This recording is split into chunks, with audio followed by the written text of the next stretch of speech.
করেছি। মূলত ইকালা মানে হচ্ছে একটা চুক্তিকে রহিত করা, যেটাকে আমরা আরবিতে বলি আল ফাসখু।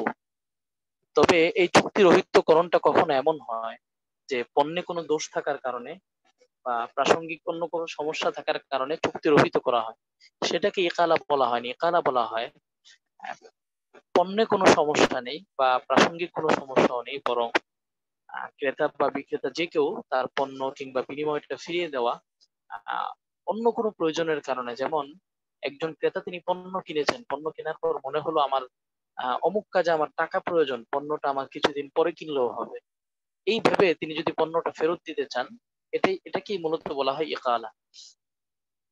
ইকালা আমরা গতকালকে দেখেছি, ইকালা এটা কোনো আবশ্যকীয় চুক্তি না, বরং এটা একটি মুস্তাহাব চুক্তি। কোনো বিক্রেতা এবং ক্রেতা উভয় সম্মত হলেই ইকালা করা সম্ভব। তো আজকে আমি মোটা দাগে ইকালার কিছু শর্ত আলোচনা করছি, আশা করি আপনারা বিষয়গুলো খেয়াল করবেন ইনশাআল্লাহ। গতকালের দর্শে যারা ছিলেন তারা তো শুনেছেন, ইকালা সহি হওয়ার জন্য কিছু শর্ত আছে। কিছু শর্ত তো আমরা আমাদের মাজাল্লায় পড়েছি, আর কিছু শর্ত আছে যেটা আমাদের কিতাবগুলোতে আছে। আমি সমন্বয় করে এখানে মোট 6টা শর্ত আপনাদের সামনে উল্লেখ করছি। 1 নম্বর শর্ত হলো ক্রেতা বিক্রেতা উভয় পক্ষের সন্তুষ্টি থাকা। কারণ দেখেন, ইকালা হচ্ছে একটা চুক্তিকে রহিত করা, আর যে কোনো চুক্তি রহিত করার জন্য, কোনো কারণ ছাড়া কোনো চুক্তি রহিত করার জন্য অবশ্যই এখানে উভয় পক্ষের সন্তুষ্টি লাগবে। অতএব ক্রেতা বিক্রেতা কেউ যদি সন্তুষ্ট না থাকেন, যেমন বিক্রেতা ইকালা করবে, ক্রেতাই ইকালা করবেন কিন্তু বিক্রেতা সন্তুষ্ট না, তাহলেও কিন্তু সেক্ষেত্রে ইকালা করার সুযোগ থাকে না, ইকালা করাটা জায়েজ হবে না, বরং উভয়ের সম্মতি লাগবে। আমরা গতকালকে বলেছিলাম এই সম্মতি প্রকাশের একটা বহিঃপ্রকাশের একটা মাধ্যম হচ্ছে ইজাব কবুল। অর্থাৎ ক্রয় বিক্রয়ের ক্ষেত্রে যেমন ইজাব কবুলের প্রয়োজন হয়, ইকালার ক্ষেত্রেও ইজাব কবুলের প্রয়োজন হবে। 2 নম্বর শর্ত যেটা আমরা গত দর্শে আলোচনা করেছি, যে ক্রেতা বিক্রেতা উভয়ের ইকালা চুক্তিটি একই মজলিসে হওয়া। এমন না যে ইকালার প্রস্তাব দেওয়া হয়েছে এক মজলিসে, এক বৈঠকে, আর এটা গ্রহণ করা হয়েছে আরেক বৈঠকে। এমনটি হলে সেই চুক্তিটা সম্পন্ন বা সঠিক হবে না, বরং ইকালার ক্ষেত্রে ক্রেতা বিক্রেতা উভয়ের চুক্তিটা এবং উভয়ের সম্মতি বহির প্রকাশটা একই মজলিসে হওয়া।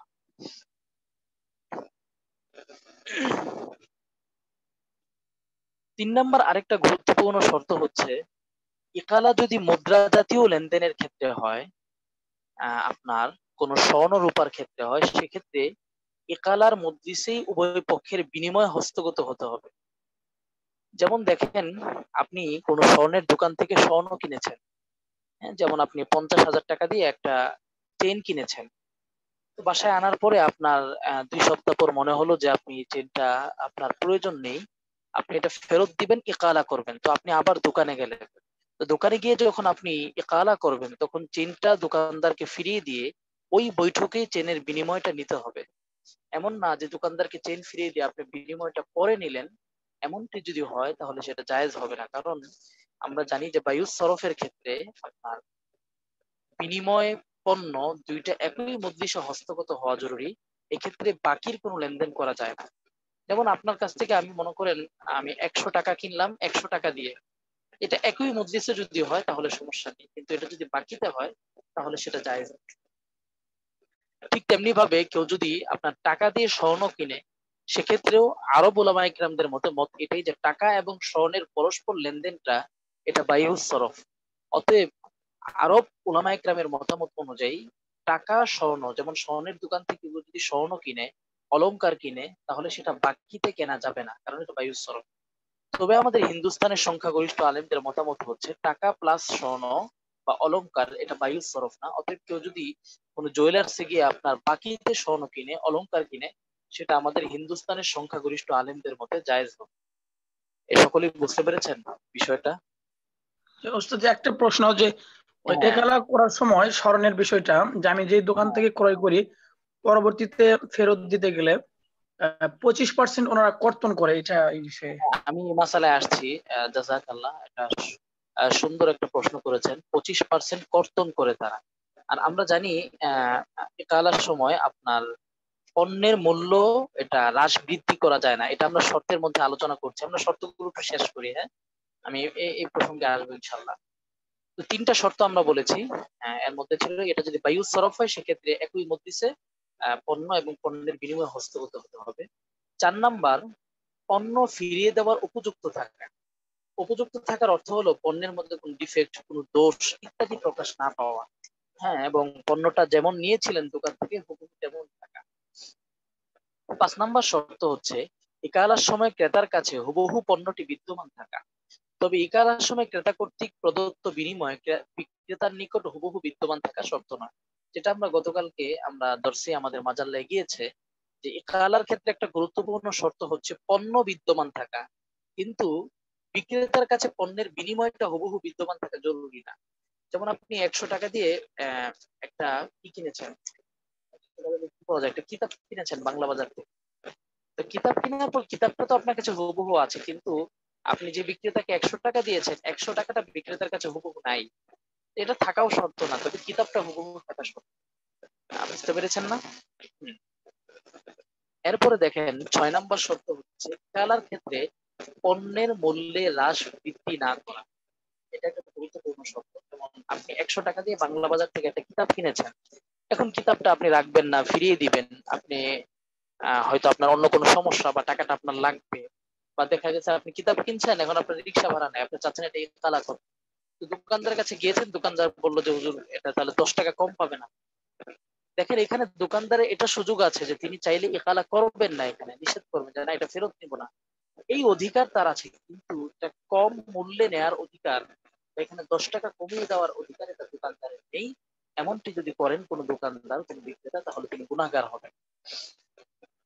এবার আসি, কে প্রশ্ন করেছেন নামটা একটু বলেন। মিজান ভাই বলেছিল। রহমান।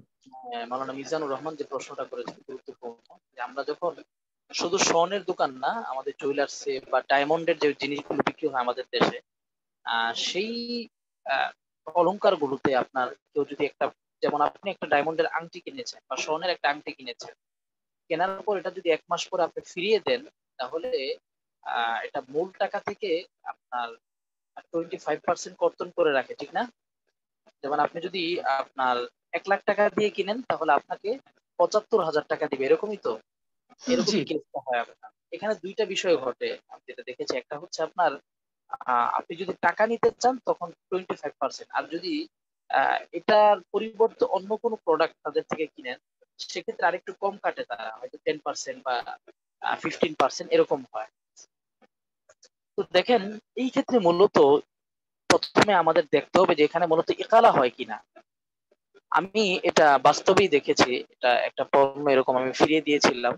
তো সেক্ষেত্রে আমি বাস্তবে যেটা দেখেছি সেটা হচ্ছে, আমি তাদের সাথে আলোচনাও করেছি। তো এই যে 25% কেটে রাখে, এর অর্থ হচ্ছে কি, আপনি যখন এই অলংকারটা ফিরিয়ে দিবেন জুয়েলার্সে গিয়ে, জুয়েলার্স কিন্তু অলংকারটা আপনার কাছ থেকে ফিরিয়ে নিবে না, বরং কিনে নিবে। বুঝতে পেরেছেন? তারা আপনার থেকে 25% কমেই কিনে নিবে।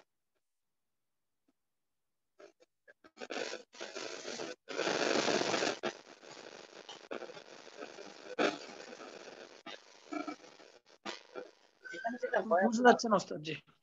হ্যাঁ, না না বলছি যে জুয়েলার্সে আপনি যখন অলংকারটা ফিরিয়ে দিবেন, তখন জুয়েলার্স আপনাকে একটা মেমো পূরণ করাবে। ওই মেমোতেই লেখা থাকবে যে আপনি এটা মূলত জুয়েলার্সের কাছে সেল করতেছেন, ফিরিয়ে দিচ্ছেন না। তো যখন সেল করবেন তখন ওই 25% কমই আপনাকে এটা সেল করতে হবে, যদি জুয়েলার্সে সেল করতে চান। বুঝতে পেরেছেন? তো এটা কিন্তু জি। ইখালা হচ্ছে না, এটা হচ্ছে আল বাইউল জাদিদ যেটাকে বলেছেন, নতুন করে আপনি ওই জুয়েলার্সের কাছে এই স্বর্ণটা অলংকারটা বিক্রি করছেন। তো এটা এটা এরকম হতে পারে যে তারা এটার সেকেন্ড হ্যান্ড একটা অলংকারের রেট তারা এমন নির্ণয় করেছে। আহ, বাকি এটা যদি আপনি অন্য কোথাও বিক্রি করেন, হয়তো আরো বেশিতে বিক্রি করতে পারবেন। বা অলংকার তো যে কোনো জায়গায় গিয়ে বিক্রি করা যায়, সমস্যা নেই। আচ্ছা,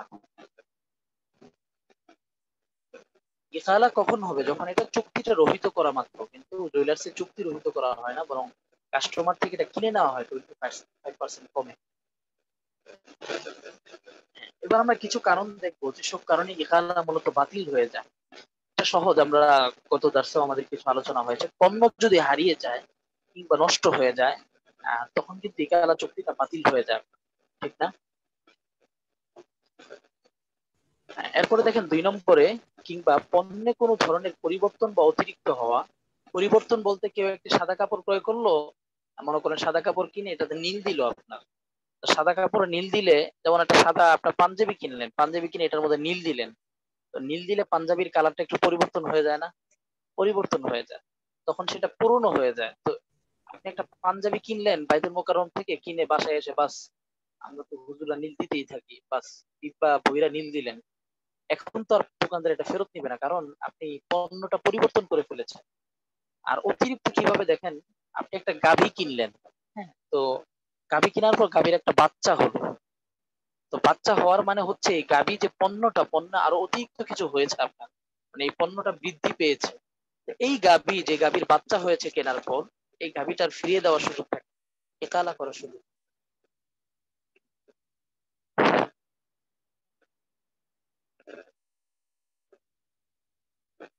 এই বুঝতে পেরেছেন সকলে? এরপর আরেকটা জি। গুরুত্বপূর্ণ বিষয় হচ্ছে, ইকালা কোন কোন চুক্তির ক্ষেত্রে হয়। আমরা জানি আমাদের ইসলামী ফিকহে প্রসিদ্ধ 3 ধরনের চুক্তি আছে। একটা হচ্ছে বাই চুক্তি, ইজারা চুক্তি, আর একটা হচ্ছে নেকাহ চুক্তি। স্বাভাবিকভাবে আমরা বুঝতে পারছি যে ইকালাটা বাই চুক্তির ক্ষেত্রে হতে পারে, ইজারা চুক্তির ক্ষেত্রে হতে পারে, কিন্তু নিকাহ চুক্তিতে কোনো ইকালা হয় না। নিকাহ চুক্তিতে ইকালার কোনো সুযোগ নেই। নিকাহটাকে আমরা আগে বলি। আচ্ছা, ছিল আমাদের মোটামুটি।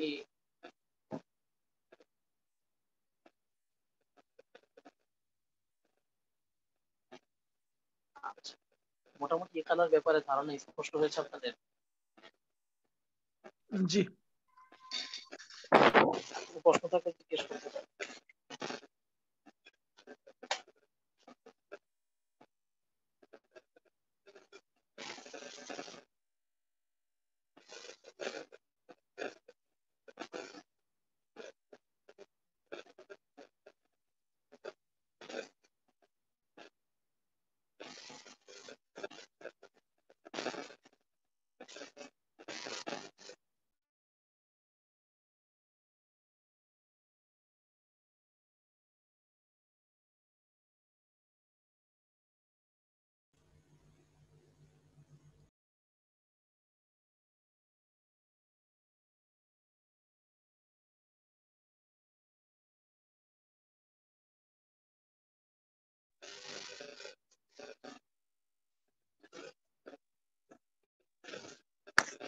আবু জাফর ভাই, কোনো প্রশ্ন আছে?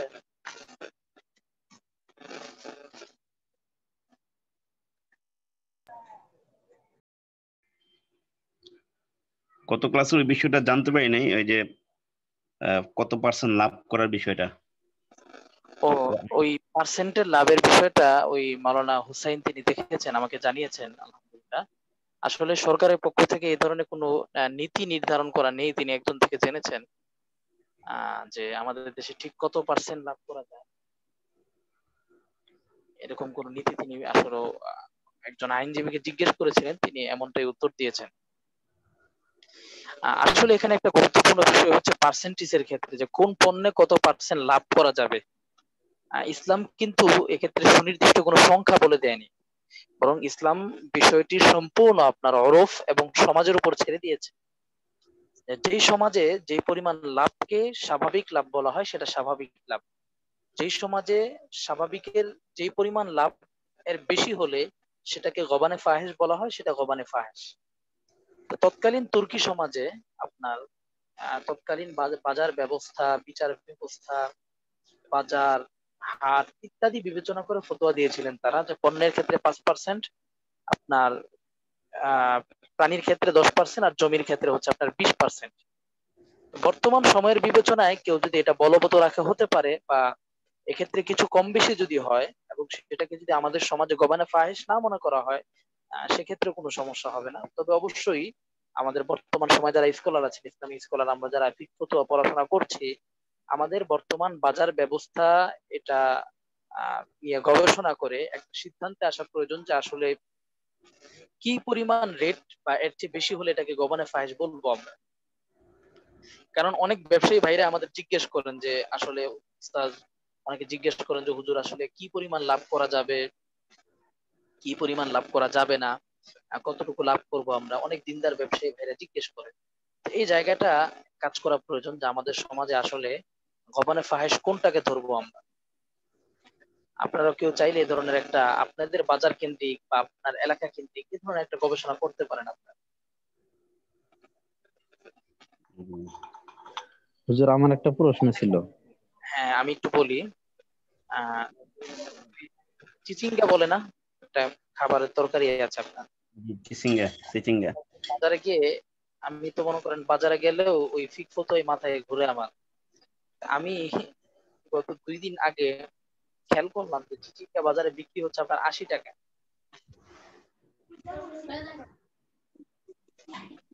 80 টাকায় বিক্রি হচ্ছে আপনার। তো দেখলাম কেউ আবার 75 টাকায় বিক্রি করছে, কেউ 80 টাকায়। 80 টাকার বেশি কেউ চাচ্ছে না আপনার। তো প্রত্যেকটা বাজারে এরকম কিছু প্রচলন থাকে কাঁচা বাজারে, এর বেশি কেউ রেট বলবে না। তো সর্বোচ্চ রেটটাই সবাই একটা নির্ধারণ করে নেয় যে আমরা আজকে 80 টাকায় বিক্রি করব, কেউ চাইলে 5 টাকা কমে বিক্রি করতে পারি আমরা। এই যে এইভাবে যদি রেট নির্ণয় করে নেয় কোনো বাজারে যে আমরা 80 টাকার বেশি চিচিঙ্গা বিক্রি করবো না, এখন যদি কেউ 85 টাকায় বিক্রি করে এটা গবানে ফায়াস হয়ে যাবে। কারণ অরফ বলতেছে, বাজারের অরফ এটা স্বীকার করছে যে চিচিঙ্গা এটা 85 টাকায় বিক্রি করা যাবে না, বিক্রি করলে সেটা অতিরিক্ত বেশিতে বিক্রি করা হবে। এজন্য এটাকে আমরা গবানে ফায়াস বলতে পারি। জি বলেন।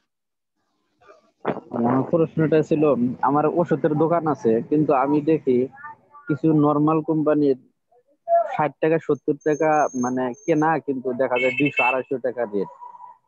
আবার দেখা যায় যে ভালো ভালো যে কোম্পানির ওষুধ গুলো 10 টাকা 12 টাকা 7 টাকা এরকম লাভ। তো এই ক্ষেত্রে কি করবো? বাজে কোম্পানির ওষুধের রেট বেশি অনেক লেখা। দেখেন, বাজে কোম্পানির ওষুধ এটা বিক্রি করা তো অবশ্যই মাকরুহ হবে। মানে যদি যে ওষুধটা আপনি জানেন যে ক্ষতিকর, জনগণের জন্য ক্ষতিকর, এই ধরনের ওষুধ বিক্রি না করা আমাদের উলামায়ে কেরামের পরামর্শ এটা। আর ওষুধের ক্ষেত্রে লাভ, ওষুধের ক্ষেত্রে লাভের তো একটা আপনার একটা পার্সেন্ট থাকে আমি যতটুকু জানি। বিদেশি ওষুধে কত পার্সেন্ট লাভ করা যায়, দেশি ওষুধে কত পার্সেন্ট, এরকম একটা রেট আছে তাদের, ওই রেট অনুযায়ী থাকার চেষ্টা করা। জি।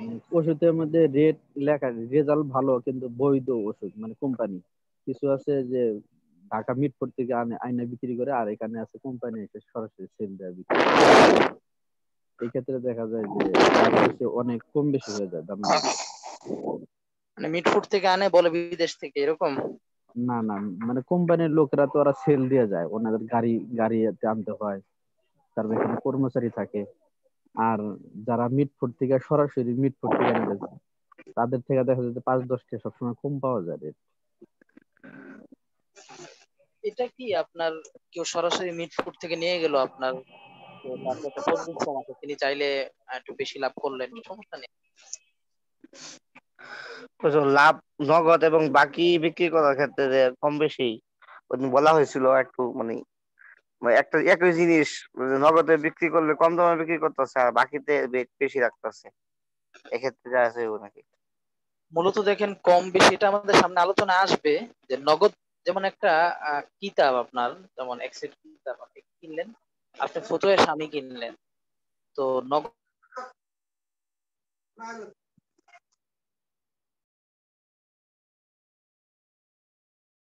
নিলে তিনি আপনার সাথে দরদাম করলেন, এটা 3000 টাকা বিক্রি করবেন।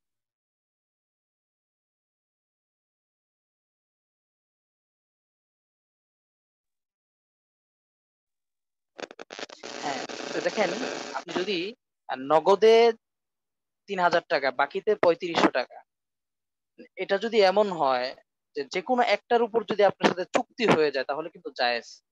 যেমন বাকিতে কেউ কিনলো, তার সাথে 3500 টাকারই চুক্তি হলো, এটা তো নাজায়েজের কিছু না। একটা কিতাব তো এটা 3500 টাকায় বিক্রি করা যায়, সমস্যা নেই। কেউ বাকিতে কেউ নগদে কিনলেন, তার সাথে একটু কম টাকায় চুক্তি করলেন, ব্যবসায়ী হতে পারে। যত টাকায় চুক্তি হবে তত টাকায় আবশ্যক।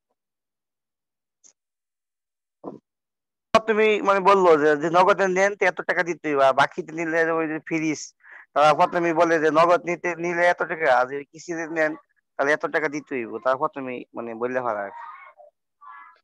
না, প্রথমে বলে যে নগদে নিলে এত, বাকিতে নিলে এত, কিন্তু চুক্তি তো দুইটার উপর হয় না, চুক্তি তো যে কোনো একটার উপর হয়, ঠিক না? হয় নগদ না হয় বাকি, তো যেটার উপর চুক্তি তবে এখানে শর্ত হলো আপনার যে বাকিতে নেওয়ার পর যদি ব্যবসায়ী আবার বলে হুজুর বাকিতে নিছেন সমস্যা নাই, যদি ঠিক মতো টাকা না দেন তাহলে কিন্তু আবার 200 টাকা বেড়ে যাবে, এই ধরনের কোনো কথাবার্তা বলে এটা আবার জায়েজ নেই। মানে সমস্যা হচ্ছে একজন একটা জিনিস নিয়েছে, মানে নগদ বাকি কিছু বলে নাই, যে দাম কত, বলছে যে 1200 টাকা। পরে যখন কিছু টাকা সে বাকি রাখছে তখন বলতেছে যেহেতু বাকি রাখতেছেন তাই তুমি কিন্তু 1200 দিলে হবে না, 1300 দিতে হইব। এই ক্ষেত্রে ওই সে যে 1300 টাকা দিয়ে কি সুদ হয়ে যাবো নাকি? এইভাবে চুক্তি করা যাবে না, যে কোনো একটার উপর চুক্তি বরকরার রাখতে হবে, যে আপনার বাকিতে নেক নগদে নেক যে কোনো একটার উপর চুক্তি। এখন তো স্পষ্ট হয়ে গেছে, সে বলতেছে নগদে নিলে 1200 বাকিতে নিলে 1300, এরকম না। যখন একটা কাস্টমার সে বাকিতে অফার করবে তার সাথে 1300 টাকারই চুক্তি করা, তার সাথে 1200 টাকার কোনো কথা হবে না। মানে কথা বলার সময় তো শুরুতেই বলে নিচ্ছি, আমাদের এখানে যেমন ওই টমটমের ব্যবসা চলে। যদি নগদে নাই তাহলে 1,40,000, আর কিস্তিতে যদি নাই তাহলে অর্থাৎ বাকিতে তাহলে 1,60,000 টাকা। তো দেখেন নগদে নিলে 1,40,000, বাকিতে নিলে 1,60,000 টাকা, কিন্তু আপনি যখন দোকান থেকে পণ্যটা কিনতেছেন সে কিন্তু প্রথমে আপনার কাছে ওই যে আমি আগে বলেছিলাম যে ইজাবের জন্য আপনাকে আবেদন করতেছে যে আপনি যেন প্রস্তাব দেন। সে কিন্তু কোনো ইজাব করে নাই, বরং ইজাবের জন্য আপনাকে আবেদন করতেছে। তখন আপনি দুইটা অফার দেখলেন, নগদ 1,40,000, বাকিতে 1,60,000। আপনি তাকে প্রস্তাব দিলেন যে আমি বাকিতে নিব। যখন আপনি বাকিতে নেওয়ার প্রস্তাব দিলেন, সে কিন্তু আপনার সাথে বাকিতে নেওয়ার জন্যই চুক্তি করবে, দেওয়ার জন্যই। মানে আপনার সাথে ব্যবসায়ীর চুক্তি হবে 1,60,000 টাকার উপর। এটা হতে পারে, এটা সুদ না। পণ্য তো একই, এই জন্য মানে একটু সমস্যা লাগতেছে। সমস্যাটা হচ্ছে এখানে না, সমস্যাটা হলো মানে যে ক্ষেত্রে নগদ বা বাকির কোনো উল্লেখ হয় না উল্লেখ সেক্ষেত্রে হয়, আমাদের এখানে উল্লেখ হয়।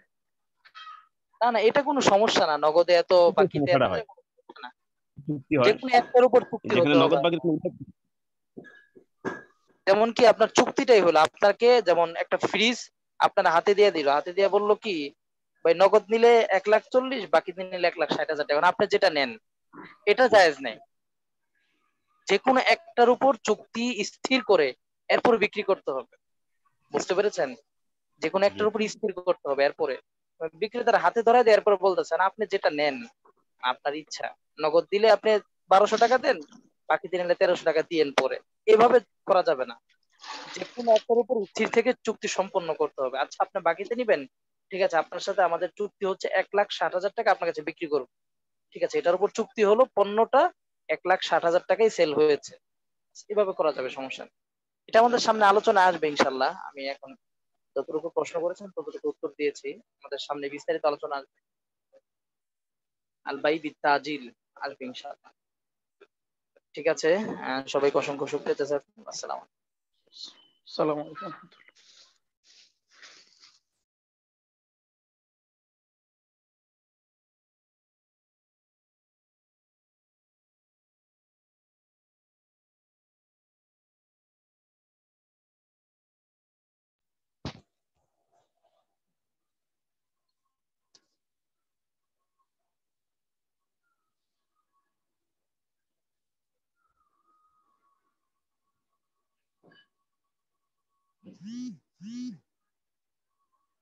আসসালামু আলাইকুম। ওয়ালাইকুম ওয়ালাইকুম আসসালাম। আসসালাম ওয়া রাহমাতুল্লাহ। ইয়াদ করেছেন সবাই? জি ইনশাআল্লাহ।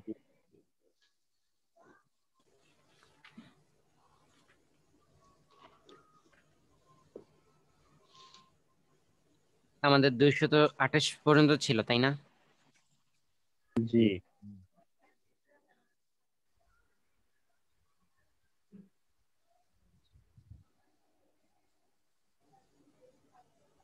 226 নং কায়দাটা বলেন।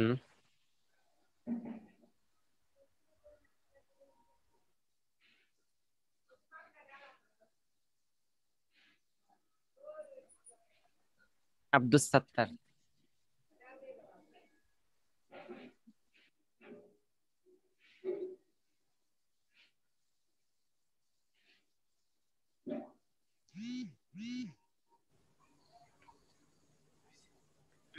নাই। আচ্ছা,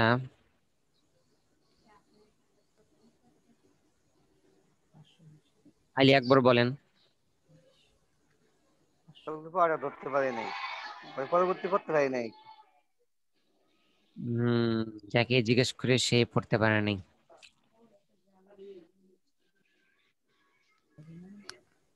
রেজাউল করিম বলেন। বিসমিল্লাহির রহমানির রহিম। কুল্লু সলাতিন উদ্দিয়াত বিকরাহাতিত তাহরিমি ওয়াজাবাত ইআদাতুহু। কুল্লু সলাতিন উদ্দিয়াত বিকরাহাতিত তাহরিমি, যে কোনো প্রত্যেক ওই নামাজ যেটা কেরাহাতের সাথে মাকরুহে তাহরিমের সাথে আদায় করা হয়, ওয়াজাবাত ইআদাতুহা হওয়া উচিত ছিল। ওই মাকরুহে তাহরিমি ওয়ালা নামাজটা দ্বিতীয়বার পড়াটা হচ্ছে ওয়াজিব।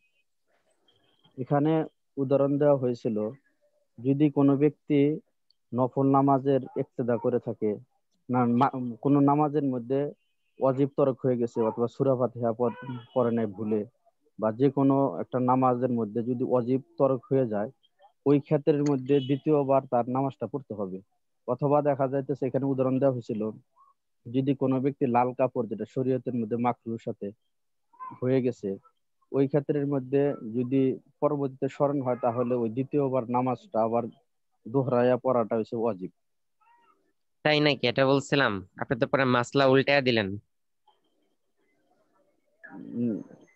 মানে মাকরুহে তরক যদি কোনো ওয়াজিব ছুটিয়া যায়, মাকরুহে তাহরিমের সাথে যদি কোনো নামাজ হয়ে যায়, ওই ক্ষেত্রের মধ্যে পড়াটা হচ্ছে ওয়াজিব। বলা হয়েছিল নামাজের ভিতরগত কোনো কারণে যদি মাকরুহ তাহরিমি হয় তাহলে নামাজ পুনরায় পড়তে হবে। নামাজের বাহিরগত কারণে মাকরুহ হলে তো পড়ার কথা বলি নাই। জি না, হ্যাঁ, লাল কাপড় ঠিক পরে আছে। নামাজ পড়ছে, এটা তো নামাজের বাহিরগত জিনিস, এটার কারণে তার নামাজ দৌড়াইতে হবে না। কিন্তু ভিতরগত কোনো কারণ, সে ওয়াজিব তরক করছে আবার সেজদা সাহু দেয়নি, তখন দেন, জি জি নামাজ দৌড়াইতে হবে। জি। উল্টায় ফেললেন পুরা। আচ্ছা, এরপর 227 নং কায়দা সবাই বলেন দেখি। বিসমিল্লাহির রহমানির রহিম। বিসমিল্লাহির রহমানির রহিম।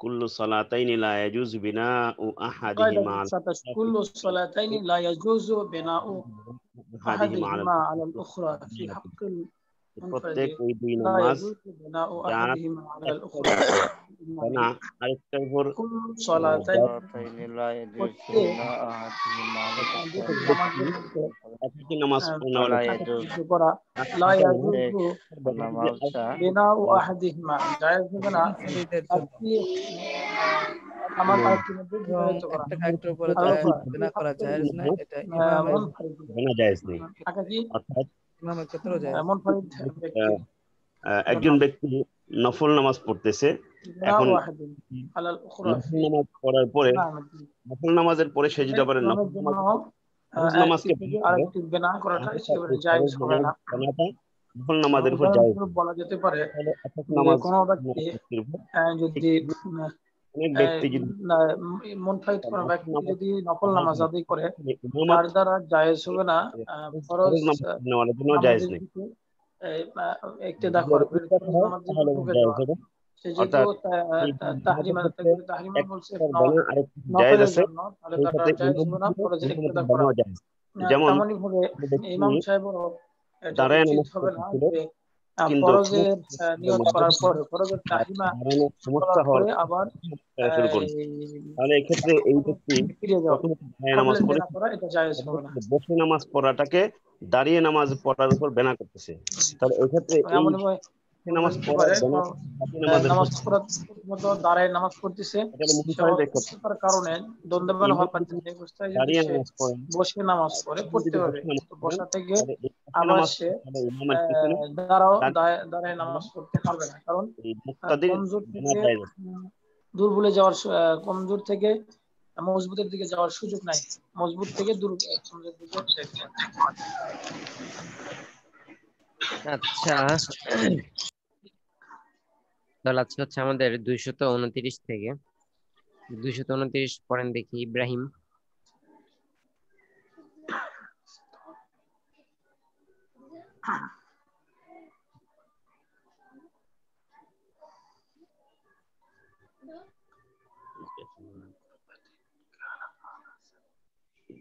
মিজানুর রহমান পড়েন। বিসমিল্লাহির রহমানির রহিম। কায়দা 229 কুল্লু কুরবাতিন কানাত আলা সাবিলিল ইবাহাতি ইস্তাওয়া ফিল গনি ওয়াল ফকির। আচ্ছা 229 নং কায়দা, কুল্লু কুরবাতিন কানাত আলা সাবিলিল ইবাহা ইস্তাওয়া ফিহিল গনিয়্যু ওয়াল ফাকিরু। আচ্ছা, কুল্লু কুরবাতিন, কুরবাত দ্বারা কি উদ্দেশ্য? কুরবাতের শাব্দিক অর্থ হচ্ছে আপনার নিকটবর্তী হওয়া, ঠিক আছে, নিকটবর্তী হওয়া। তো আল্লাহ তাআলা নিকটবর্তী আম, হতে চাইলে আমাদেরকে ইবাদত করতে হবে। তাহলে এখানে কুরবাত দ্বারা উদ্দেশ্য নেক কাজ। তাহলে কুল্লু কুরবাতিন, প্রত্যেক এমন নেক কাজ, কানাত আলা সাবিলিল ইবাহা, যেটা ইবাহা, আলা সাবিল ইবাহা মানে ফি সাবিলিল্লাহ, ঠিক আছে, বৈধতার আহ বৈধতা হিসেবে, অর্থাৎ আল্লাহ তাআলার সন্তুষ্টির জন্য, ফি রিদা ইল্লাহ এরকম বলা যায়। তো প্রত্যেক ওই নেক কাজ যেটা কানাত আলা সাবিলিল ইবাহা, ইবাহার ভিত্তিতে হয়, মুবাহের ভিত্তিতে হয়, অথবা ফি সাবিলিল্লাহ হয়, ঠিক আছে, আল্লাহ তাআলার সন্তুষ্টির জন্য হয়। ইস্তাওয়া ফিহিল গনি ওয়াল ফাকিরু, আহ, সেইখানে সেইখানে ইস্তাওয়া সমান সমান হবে আল গনি ওয়াল ফাকির, ধনী এবং গরিব। তো সেইখানে ধনী এবং গরিব সমান সমান মর্যাদার ভিত্তিতে হবে। অর্থাৎ প্রত্যেক এমন নেক কাজ যেটাকে করা হয় আল্লাহ তাআলার উদ্দেশ্যে, হ্যাঁ, সেইটাকে ভোগ করার ক্ষেত্রে বা সেই জিনিসটার ক্ষেত্রে ধনী এবং গরিব সমান সমান হবে। অর্থাৎ ধনী এবং গরিব সেটাকে সমান সমান ভাবে ভোগ করতে পারবে। কিরকম? যেমন মনে করেন আহ বিভিন্ন আগে অনেক জায়গায় মেহমান খানা ছিল। তো আম, বিভিন্ন রাস্তায় চলাফেরা করতে মাঝে মাঝে মানে রাস্তার মাঝখানেই পথে পথে মেহমান খানা পাওয়া যেত। তাহলে এই যে মেহমান খানা যে মানুষ বানায়, একজন তো বানায়, এগুলো তো অটোমেটিক তৈরি হয় না, এটা কোন একজন মানুষ বানায়। তো যিনি মেহমান খানা বানায় তার উদ্দেশ্য হচ্ছে আল্লাহ তাআলার সন্তুষ্টি। এখানে তার নিজের মালিকানার ব্যাপারও থাকে না, অর্থাৎ তিনি চান যে এখানে আহ, মানে তিনি চান যে এখান থেকে সম্পূর্ণ মানুষের উপকার পাক, এটা তিনি চান, ঠিক আছে।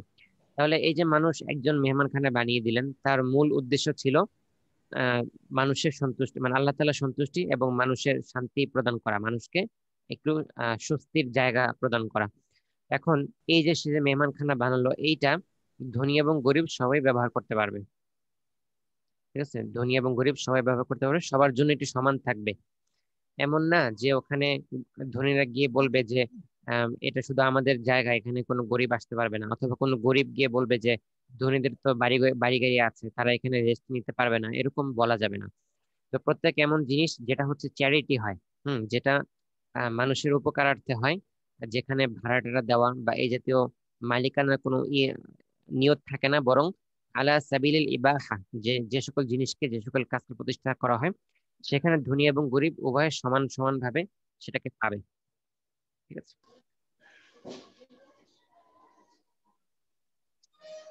এই একটা গেল। আরেকটা মেসাল, যেমন মনে করেন দেশ গ্রামে অনেকে এখনো পাওয়া যায় যে কিছু টাকা দিয়ে দিল একজনকে, সে দেশ গ্রামে গিয়ে টিউবওয়েল বানিয়ে দিল, ঠিক আছে, টিউবওয়েল বানিয়ে দিল। তাহলে এই যে টিউবওয়েল বানিয়ে দেওয়া, দেশ গ্রামে আহ, বিভিন্ন অনেক এলাকায় দেখা যায় যে দূর দূরান্ত গিয়ে পানি আনতে হয়।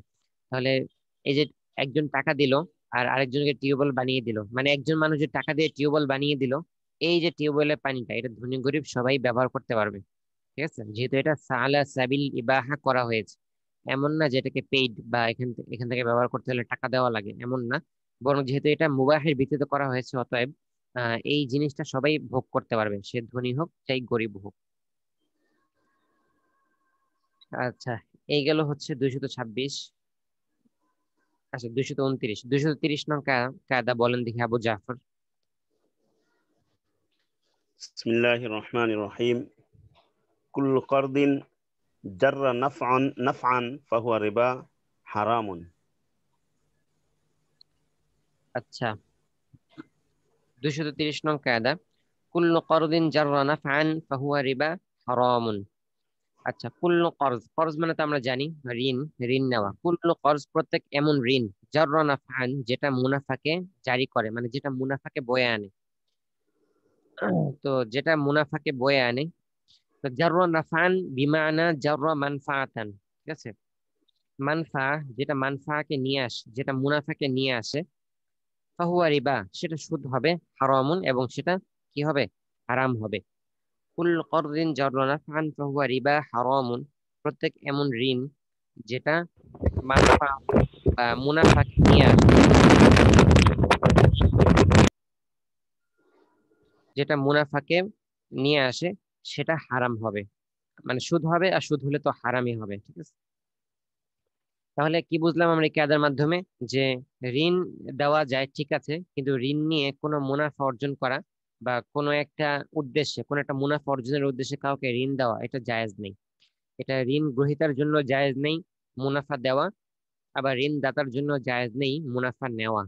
ঠিক আছে, তাহলে ঋণ যে দিতে হয় এটা ইসলামের নিয়ম হচ্ছে কর্জে হাসানা দেয়া, অর্থাৎ কোন রকম বিনিময় থাকবে না, কোন রকম থাকবে না, মুনাফার উদ্দেশ্য থাকবে না, একদম কর্জে হাসানা থাকবে, নির্দিষ্ট সময় থাকবে, এর মধ্যে টাকা পরিশোধ করতে হবে। তাহলে হ্যাঁ, ঋণ ঋণ নিয়ে কোনো কোনো রকম মুনাফা অর্জন করা কি নেই, জায়েজ নেই।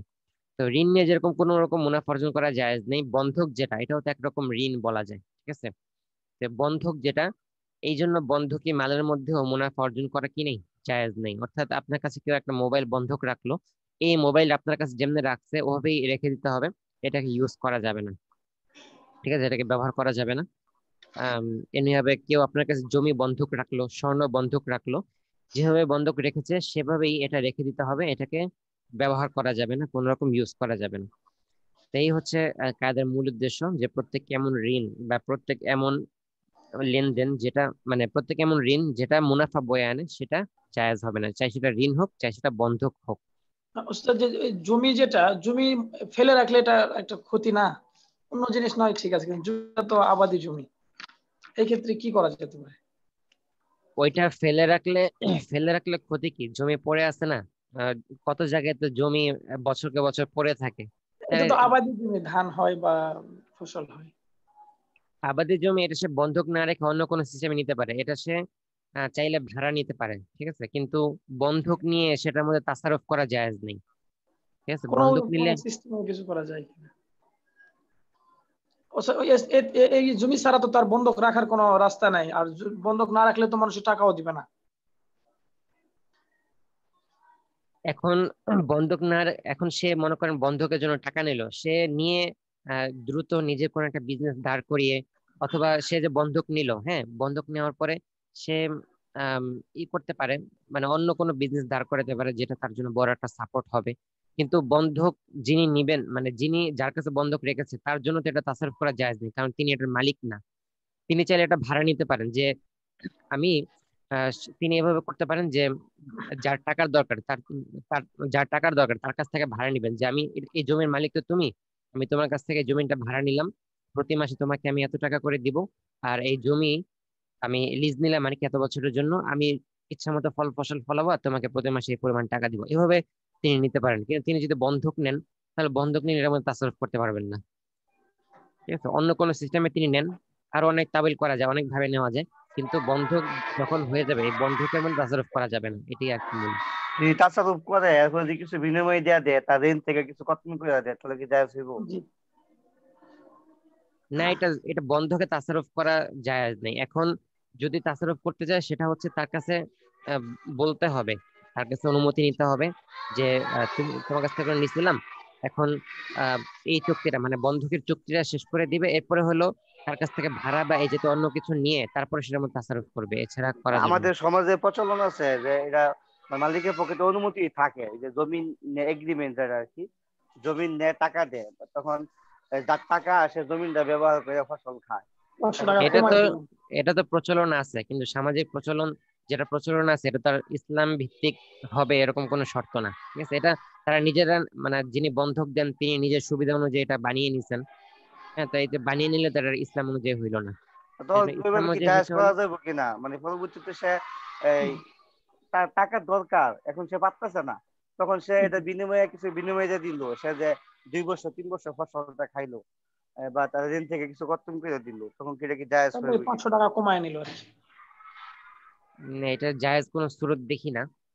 মানে বন্ধক, মানে যখন লেনদেনটা বন্ধকের মধ্যে হয়ে যাবে, বন্ধক হিসেবে হবে, তখন ওইখানে জায়েজের কোনো সুরত দেখা যায় না। অন্য কোনো বন্ধক সুরত, অন্য কোনো সুরতে এটা বানিয়ে নিতে পারে, সমস্যা নেই। বন্ধক ছাড়া অন্য বন্ধক কোনো রাখতেছে সুরত। ভাড়া হিসেবে প্রতি বছর 100 টাকা বা 200 টাকা ভাড়া হিসেবে দিয়ে ওখানে চাষ করতেছে আর কি। ভাড়া দেখতে সমস্যা কি, বন্ধক হিসেবে দিতে পারবে না। তাহলে বন্ধ কি জমি কি সে তার কাছে ভাড়া নিতে পারবো, যে জমি রাখবো আবার আমি এটা লিজ হিসেবে আমি ব্যবহার করবো, জি এভাবে জি। কি সম্ভব? বন্ধকের এখানে জমির মালিককে এটা বলেন, জমির মালিকটাকে। এক কথায় জমির যে মালিক সেই এই জমিটাকে ব্যবহার করতে পারবে। যদি কেউ জমির একটা ভাড়া নেয় তাহলে সে হলো অস্থায়ী মালিক। অস্থায়ী মালিক হলে সে তখন সে ওখানে এখানে তাসারুফ করতে পারে। কিন্তু বন্ধক যে নিল সে তো এটার মালিকই না, সে তো টোটালি এটার মালিকই না, অস্থায়ী হোক বা স্থায়ী হোক কোনো রকম মালিকই না। এই জন্য সে তাসারুফ কিভাবে করবে? সে চাইলে এটাকে কোনো একভাবে অস্থায়ী হোক বা স্থায়ী হোক, সে এই জিনিসটার মালিক হবে, মালিক হয়ে পরে এটার মধ্যে ইচ্ছে মতো তাসারুফ করুক, কোনো সমস্যা নেই। আচ্ছা। এখানে মনে হচ্ছে উস্তাদ, মানে দুইটা চুক্তি করলে কেমন হয়? একটা হলো ঋণ চুক্তি, আরেকটা হচ্ছে ইজারা চুক্তি। দুইটা চুক্তি করলে আমার কাছে মনে হচ্ছে সমস্যা হওয়ার তো কথা না, দুইটা জি আলাদা চুক্তি হলো। ঋণ চুক্তি হ্যাঁ করতে পারেন, ঋণ চুক্তি যারা চুক্তি করতে পারেন, সমস্যা নেই। মানে আপনাকে কোন একভাবে জমিটার মালিক হইতে হবে, মালিক না হইলে আপনি এটা তাসাররুফ করতে পারবেন না, এটা হলো মূল কথা। মানে এই আপনি জমিনের ঋণ বিনিময়ে সে কইরা ঋণ নিল, আবার ওই ঋণদাতাকে সে এটা দিল, মানে ইজারা দিল, মানে এরকম আর কি। হ্যাঁ এরকম নিতে পারেন, দুইটা আলাদা সমস্যা নেই। চুক্তি। চুক্তি পাওয়া গেলে তখন তখন সমস্যা হবে না। হুজুর, আমাদের আচ্ছা, এলাকায় দেখা এরপরে যায় যে আচ্ছা আমাদের প্রশ্ন এলাকায় পরে করেন, আমরা তো আগেতেই পারতেছি না। আপনারা যাদের প্রশ্ন আছে, প্রতি শুক্রবার প্রতি সোমবার তো আমাদের পেজে অনুষ্ঠান হয়, আপনারা অনুষ্ঠানে সবাই লাইভে প্রশ্ন করবেন, জি ওখানে উত্তর ইনশাল্লাহ। ওখানে উত্তর দেওয়া হবে। এখানে ক্লাসের মধ্যে করলে তো আমাদের পড়া আগাইতেই পারি না আমরা। জি জি। আচ্ছা, 231 নং কায়দা, কুল্লু মা লা ইয়াখতালিফু বিল মুস্তামিলি ফাত্তাকয়িদু বাতিল। কুল্লু মা লা ইয়াখতালিফু বিল মুস্তামিল ফাত্তাকয়িদু বাতিল। কুল্লু মা প্রত্যেক এমন বস্তু, লা ইয়াখতালিফু যেটা পরিবর্তন হয় না, বিল মুস্তামিলি ব্যবহারকারীর ব্যবহারের মাধ্যমে, মানে বি ইস্তিমালিল মুস্তামিলি ব্যবহারকারীর ব্যবহারের মাধ্যমে পরিবর্তন হয় না। প্রত্যেক এমন বস্তু যা ব্যবহারকারী ব্যবহারের মাধ্যমে পরিবর্তন হয় না, ফাত্তাকিয়িদু বাতিলুন, মানে ফাত্তাকিয়িদু মানে ফাত্তাকিয়িদুল ইস্তিমাল বা ফাতাকিয়িদুল মুস্তামিলি, ঠিক আছে? ফাতাকিয়িদুল মুস্তামিলি বাতিলুন, তো সেখানে ব্যবহারকারী নির্ধারণের শর্ত করা কি নাই, মানে বাতিল হয়ে যাবে। ব্যবহারকারী নির্ধারণ করা হলে সেটা বাতিল হয়ে যাবে। কুল্লু মা লা ইয়াখতালিফু বিল মুস্তামিল প্রত্যেক এমন বস্তু যা ব্যবহারকারীর ব্যবহারের মাধ্যমে পরিবর্তন হয় না, ফাত্তাকিয়িদু বাতিলুন, পরিবর্তন হয় না মানে নষ্ট হয় না আর কি। ফাত্তাকিয়িদু বাতিলুন, তো সেখানে তাকিয়িদু বাতিলুন, সেখানে ব্যবহারকারী এটা নির্ধারণ করে দেওয়া এটা বাতিল, ঠিক আছে? সে সেটা মুতলাক রাখতে হবে, সেটাকে মোকায়েত করাটা বাতিল। এখন কোন বস্তু এরকম, যেমন মনে করেন আপনি একটা বাড়ি ভাড়া দিলেন, আপনি একটা ঘর ভাড়া দিলেন, ঠিক আছে? তো এখন আপনার ঘরে যে ভাড়াটিয়ারা থাকতেছে তারা এই ঘরটি ব্যবহার করলে কিন্তু ঘরের কোনো ক্ষতি নেই, ঠিক আছে? ঘরের কোনো ক্ষতি নেই, ঘরের আসবাবের ক্ষতি হইতে পারে কিন্তু ঘরের তো কোনো ক্ষতি নেই। সেজন্য যারা ব্যবহার করবে, আপনি শর্ত করতে পারবেন না যে এখানে আপনারাই থাকতে হবে, অন্য কেউ আসলে থাকা যায় না, এরকম কোনো শর্ত করা যাবে না। বরং আপনি তাদেরকে ভাড়া দিচ্ছেন, তারা আহ, কয়জন মানে তারা রুমে কয়জন থাকবে এটা তাদের ব্যাপার, আপনি জাস্ট রুম ভাড়া দিচ্ছেন, এতটুকুই। আহ, শর্ত করা যাবে না। এ হলো ঘরের ভাড়ার ক্ষেত্রে। আর ক্ষতি হতে পারে এরকম জিনিস কিরকম, যেমন মনে করেন আপনি কাউকে মোবাইল দিলেন, হ্যাঁ কেউ আপনার কাছ থেকে মোবাইল নিল অল্প কিছু সময়ের চালানোর জন্য অথবা অন্য কোনো কাজে। এখন আপনি এটা শর্ত করে দিতে পারেন যে এই মোবাইলটা আমি তোমাকে দিলাম, শুধু তুমি চালাবা, অন্য কাউকে দিবা না।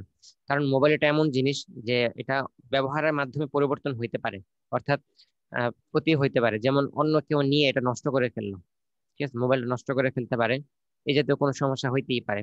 সেজন্য যেহেতু মোবাইল এটা ব্যবহারকারী ব্যবহারের মাধ্যমে এটার মধ্যে পরিবর্তন আসতে পারে বা ক্ষতি হইতে পারে, অতএব এটার মধ্যে ব্যবহারকারী নির্ধারণ করে দেওয়াটা জায়েজ আছে, যে তুমি ব্যবহার করবে, অন্য কাউকে দিবা না।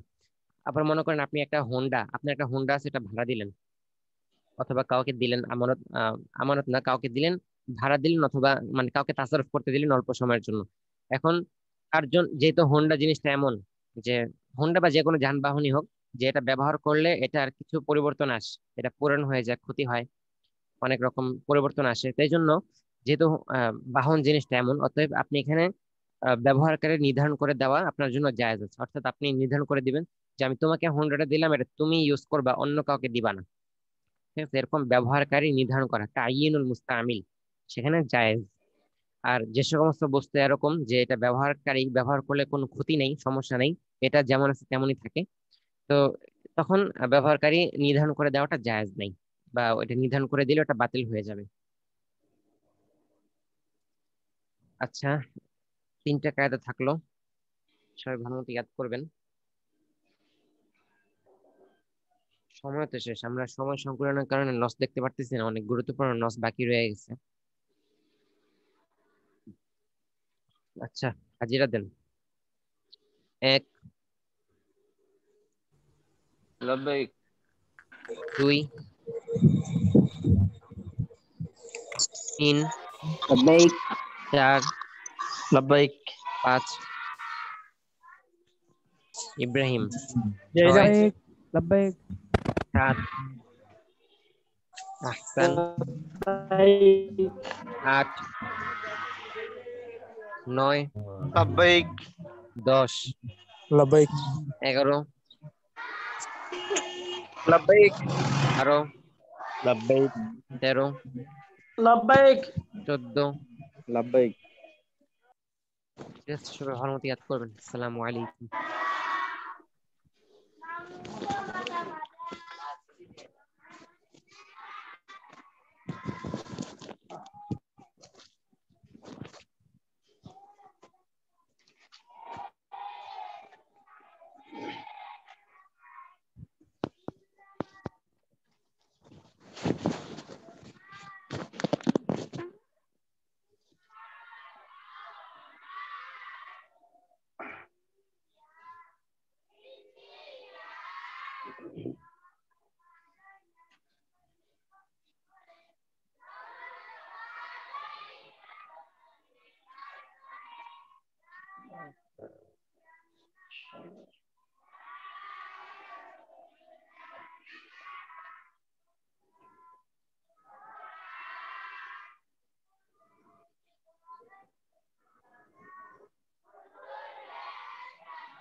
আচ্ছা, হুজুরের মনে আসতে লেট হচ্ছে, তাহলে আমরা এই ফাঁকে কিছু নস দেখি। আমরা এর আগে কতটুকু পড়ছিলাম? নপুংসক পুরুষের হুকুম পড়ছিলাম, তাই না?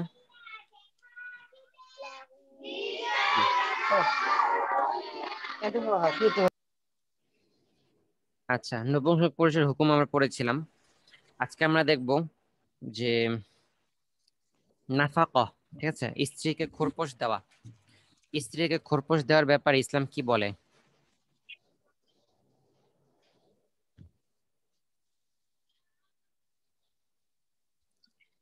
আচ্ছা, তো স্ত্রীকে খোরপোশ দেওয়ার ব্যাপারে মুসলিম শরীফে একটি হাদিস, عن أبي هريرة رضي الله عنه قال قال رسول الله صلى الله عليه وسلم دينار أنفق أنفقته في سبيل الله ودينار أنفقته في رقبة ودينار تصدقت به على مسكين ودينار أنفقته على أهلك أعظمها أجرا الذي أنفقته على أهلك। হযরত আবু হুরায়রা থেকে বর্ণিত, তিনি বলেন হুজুর সাল্লাল্লাহু আলাইহি সাল্লাম বলেছেন, 1 দিনার তুমি খরচ করেছো গোলামের উপর, এবং 1 দিনার খরচ করেছো মিসকিনের উপর এবং 1 দিনার খরচ করেছো তোমার পরিবারের উপর, এগুলোর মাঝে উত্তম উত্তম প্রতিদান হলো ওই পয়সাটার, যে পয়সাটা তুমি খরচ করেছো তোমার পরিবারের জন্য। তাহলে বেশ কয়েকটা ব্যয় খাত দেখালো এবং শেষে বলল যে যতগুলো ব্যয় খাত আছে সবচেয়ে উত্তম ব্যয় খাত এবং সবচেয়ে আজরের দিক থেকে সবচেয়ে গুরুত্বপূর্ণ ব্যয় খাত হলো নিজের পরিবার অর্থাৎ নিজের ফ্যামিলি। অতএব আম, অনেকে আছেন যে পরিবারে খরচ করতে চান না, এই জন্য বাহিরে খরচ কমিয়ে পরিবারে খরচ করলে সেটার জাযাটা আল্লাহ তাআলা বেশি দেন। হুজুর কি আসছেন?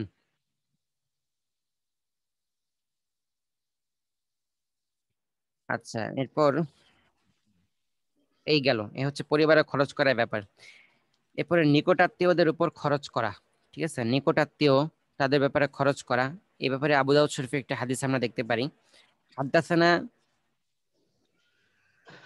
কুলাইব ইবনু মানফাআহ عن جده أنه أتى النبي صلى الله عليه وسلم فقال يا رسول الله من أبر؟ قال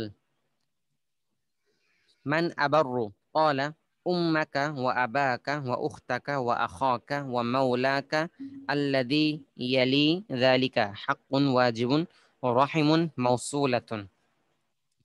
হযরত কুলাইব ইবনে মানফাআহ তার দাদা থেকে বর্ণনা করেছেন যে তিনি হুজুর সাল্লাল্লাহু আলাইহি সাল্লামের কাছে আসলেন, অতঃপর বললেন, হে আল্লাহর রাসূল, কার উপর আমি অধিক খরচ করব? হুজুর সাল্লাল্লাহু আলাইহি সাল্লাম বললেন, প্রথমে তোমার মায়ের উপর, তারপর তোমার পিতার উপর, তারপর তোমার বোনের উপর এবং তারপর তোমার ভাইদের উপর। তাহলে ফ্যামিলির জন্য প্রথম হাদিসে বললো ফ্যামিলির ব্যাপারে খরচ করা, ফ্যামিলির উপর খরচ করাটা সবচেয়ে উত্তম। এরপরে বলে দিল যে কাদের কাদের উপর সবচেয়ে বেশি খরচ করা উচিত। তো প্রথমে খরচ করা উচিত মা, এরপরে বাবা, এরপরে বোন, এরপরে ভাই। ঠিক আছে, এই জন্য সবচেয়ে বেশি মায়ের দেখভাল করা উচিত। মায়ের যে কোনো জিনিস লাগলে সেটাকে সবচেয়ে বেশি প্রায়োরিটি দেওয়া উচিত। হুজুর আসে নাই না? জি না। এরপরে স্ত্রীর খরচ বহনে স্বামীর অবস্থা।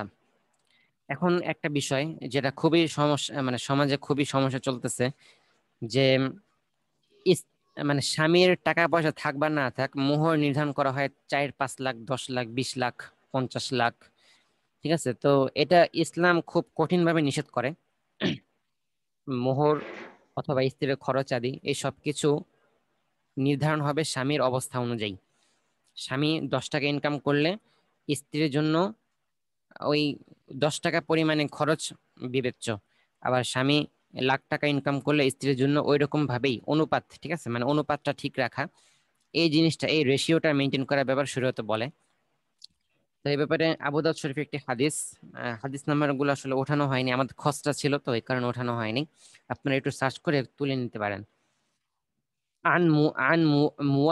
মুআউইয়াতা আল قشيري قال أتيت رسول الله صلى الله عليه وسلم قال فقلت ما تقول في نسائنا؟ قال أطعموهن مما تأكلون واكسوهن مما تكتسون ولا تضربوهن ولا تقبحوهن। হযরত মুআবিয়া আল কুশাইরি থেকে বর্ণিত, তিনি বলেন, আমি হুজুর সাল্লাল্লাহু আলাইহি সাল্লামের নিকট আসলাম, তারপর আমি বললাম, আমাদের স্ত্রীদের সম্পর্কে আপনার মতামত কি? হুজুর সাল্লাল্লাহু আলাইহি সাল্লাম বললেন, তোমরা যে ধরনের খাবার খাও তাদেরকে সে ধরনের খাবার খাওয়াও এবং তোমরা তাদেরকে সে ধরনের পরিধান করাও যে ধরনের কাপড় তোমরা পরিধান করো, এবং তাদের মারধর করো না এবং তাদেরকে লাঞ্ছিত করো না। ঠিক আছে, তো যেমন স্বামী যেমন খাবে স্ত্রীকে তেমন খাওয়াবে। স্ত্রীর বেশি ডিমান্ড থাকা উচিত না। স্ত্রীর যদি বেশি ডিমান্ড থাকে তাহলে তাকে বোঝানো উচিত, ইসলামের নিয়ম নিয়ম কারণ এগুলো বলে বলে বোঝানো উচিত। আশা করি সে বুঝতে পারবে, এই আর কি। আর যদি বেশি সমস্যা হয় তাহলে আর কি করা। এজন্য এজন্য কুফুর ব্যাপারটা আগে দেখতে বলা হয়েছে, যে কুফু মেনটেন করে যদি যদি কেউ বিবাহ করে, তাহলে কুফু মেনটেন করা হলে তো এটা অবশ্যই স্বাভাবিক যে আপনি যেরকম অবস্থা সম্পন্ন, আপনি সেরকম অবস্থা সম্পন্ন মেয়েকে বিয়ে করবেন। ঠিক আছে, তাই জন্য কুফু মেনটেন করা হলে তখন আর এই সমস্যাগুলো হয় না। কিন্তু যদি একটু উপরের লেভেলের মেয়েকে বিয়ে করা হয়, তো সেক্ষেত্রে হচ্ছে এই সমস্যাগুলো দেখা দেয়। বেশি ডিমান্ড তৈরি হয়ে যায়, সংসারে অশান্তি সৃষ্টি হয়।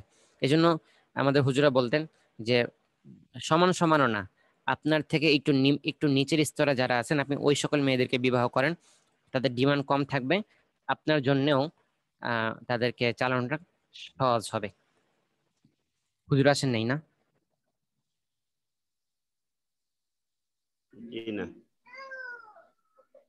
আচ্ছা,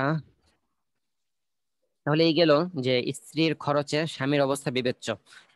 এরপরে এখন আমরা দেখব যে যে সকল স্ত্রীর সাথে ফাইনালি বনিবনা হইল না, তালাক হয়ে গেল, তো তালাক হয়ে যাওয়ার পরেও ইদ্যতের সময়টা কিন্তু স্ত্রীর খোরপোশ দিতে হয়, এটা কিন্তু অনেকে জানে না। স্ত্রীকে তালাক দেন ঠিক আছে, কিন্তু তালাক দিলেই যে সম্পর্ক ছিন্ন হয়ে যায় এমন না। তালাক দেওয়ার পরে তার ইদ্যত অবস্থায় সে কিন্তু খোরপোশ পাবে, ঠিক আছে। যেমন দারে কুতনি 2 নং খণ্ড 433 নং হাদিস, দারে কুতনি 2 নং খণ্ড 433 নং হাদিস, عن جابر عن النبي صلى الله عليه وسلم قال المطلقة ثلاثا لها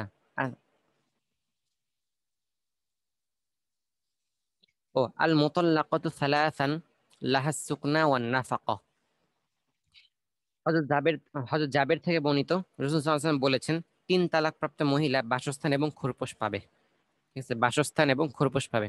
এরপরে আম, এটা এই জন্যই রাখা হয়েছে কারণ মহিলা তো তারা মানে একরকম অসহায় বলা যায়। তো এখন আপনি তালাক দিয়ে বিদায় করে দিলেন, এখন সে কোথায় যাবে? ঠিক আছে, সে চাইলে বাবা বাড়িতে গেলে তো সমস্যা নেই, কিন্তু তার যদি বাবার বাড়ি যেতে না পারে তখন সে কোথায় যাবে? এই জন্য আম, ইদ্যত অবস্থায় তার খোরপোশের ব্যবস্থা রেখেছে, যেন এর মধ্যেই আহ, সে অন্য একটা ব্যবস্থা করে ফেলতে পারে, ঠিক আছে।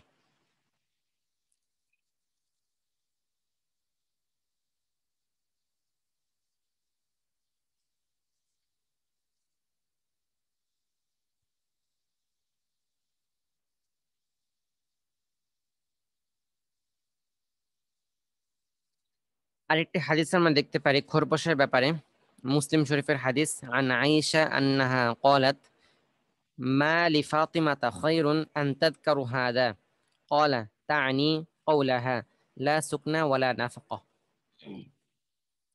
হযরত আয়েশা থেকে বর্ণিত, তিনি বলেন ফাতেমা বিনতে কাইস এর জন্য এ কথা কল্যাণ হবে না যে হুজুর সাল্লাল্লাহু আলাইহি ওয়াসাল্লাম তার জন্য বাসস্থান ও খোরপোশ দেয়নি।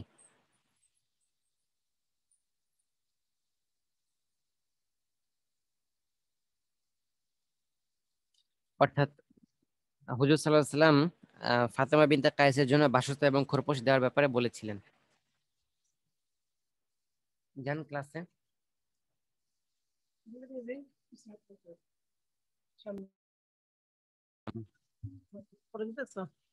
আচ্ছা,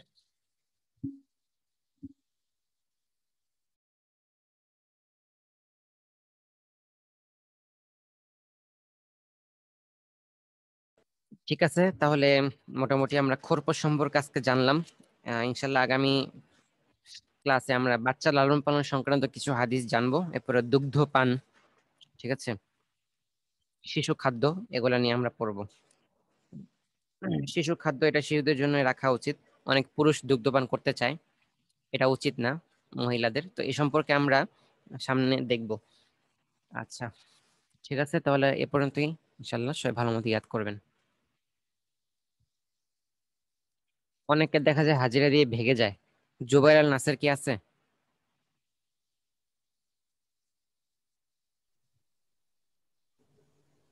জুবাইর নাই। আল নাসের তো নাই। উনি, অনেকে দেখলাম হাজিরার আগেও নাই, হাজিরা শেষ হওয়ার পরেই পার্টিসিপেন্ট হুট করে কমে গেল, পরে খেয়াল করে দেখলাম যে উনি নাই, তার মানে উনি গাইন খাবে। শুধু হাজিরার জন্য এসে তো লাভ নেই, আমরা কি শুধু হাজিরার জন্য ইফতার খুলছি? আমি হুজুর ছিলাম নেটওয়ার্কের কারণে। আচ্ছা, হোসেন আহমদ চলে আসছেন। আমি হুজুর শেষের ক্লাসে নেটওয়ার্কের অনেক কারণে আসলে হাজিরাটা দিতে পারি নাই। আচ্ছা, ঠিক আছে। যে আমি হুজুর চতুর্থ ক্লাসে অনেকে থাকে না। 2:45 বাজে ইয়া হয়েছে। ফায়াজ সাহেব হুজুরকে বলে দিব কারা থাকে না আমাকে লিস্টে দিতে, তাদের গাইন দিয়ে দিব। ঠিক আছে, হুজুর আসছেন, আসসালামু আলাইকুম। আসসালামু আলাইকুম।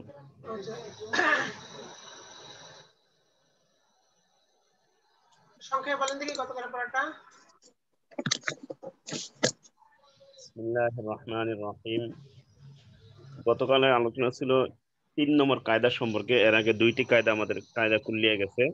3 নম্বর কায়দা হচ্ছে আল ইয়াকিন লা ইয়াজুল বিশাক, যে কোনো নিশ্চিত কোনো বিষয় সন্দেহের দ্বারা জায়েল হয় না, দূর হয় না। অর্থাৎ ইয়াকিন যে বিষয় নিশ্চিত, ওটা নিশ্চিত অবস্থায় থাকবে, কোনো সন্দেহজনক বিষয় দ্বারা এটা এটা দূর হবে না।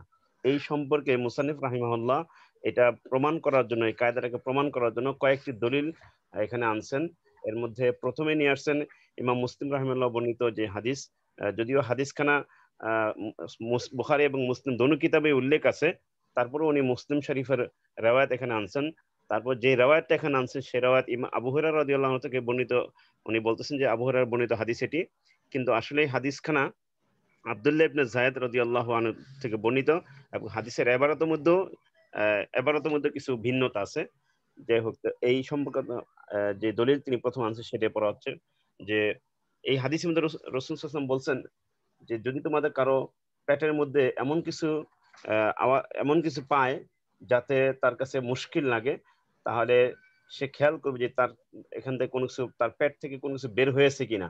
যদি কোনো কিছু বের না হয় তাহলে সে যেন মসজিদ থেকে বের না, অর্থাৎ যদি তার কোনো আওয়াজ না শুনে অথবা কোনো বাতাস বের না হয়, আওয়াজ না শোনা বা বাতাস বের না হওয়া পর্যন্ত সে যেন মসজিদ থেকে না, অর্থাৎ সে যেন সালাত ছেড়ে না দেয়। এই হাদিসের শব্দগত ভিন্নতা আছে, রেওয়ায়াতের রাবিরও ভিন্নতা আছে, মূল কথা কাছে এক।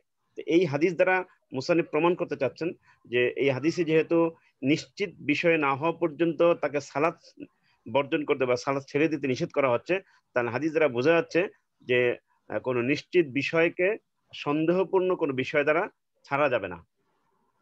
এই একটা দলিল উনি পেশ করেছেন হাদিস দ্বারা।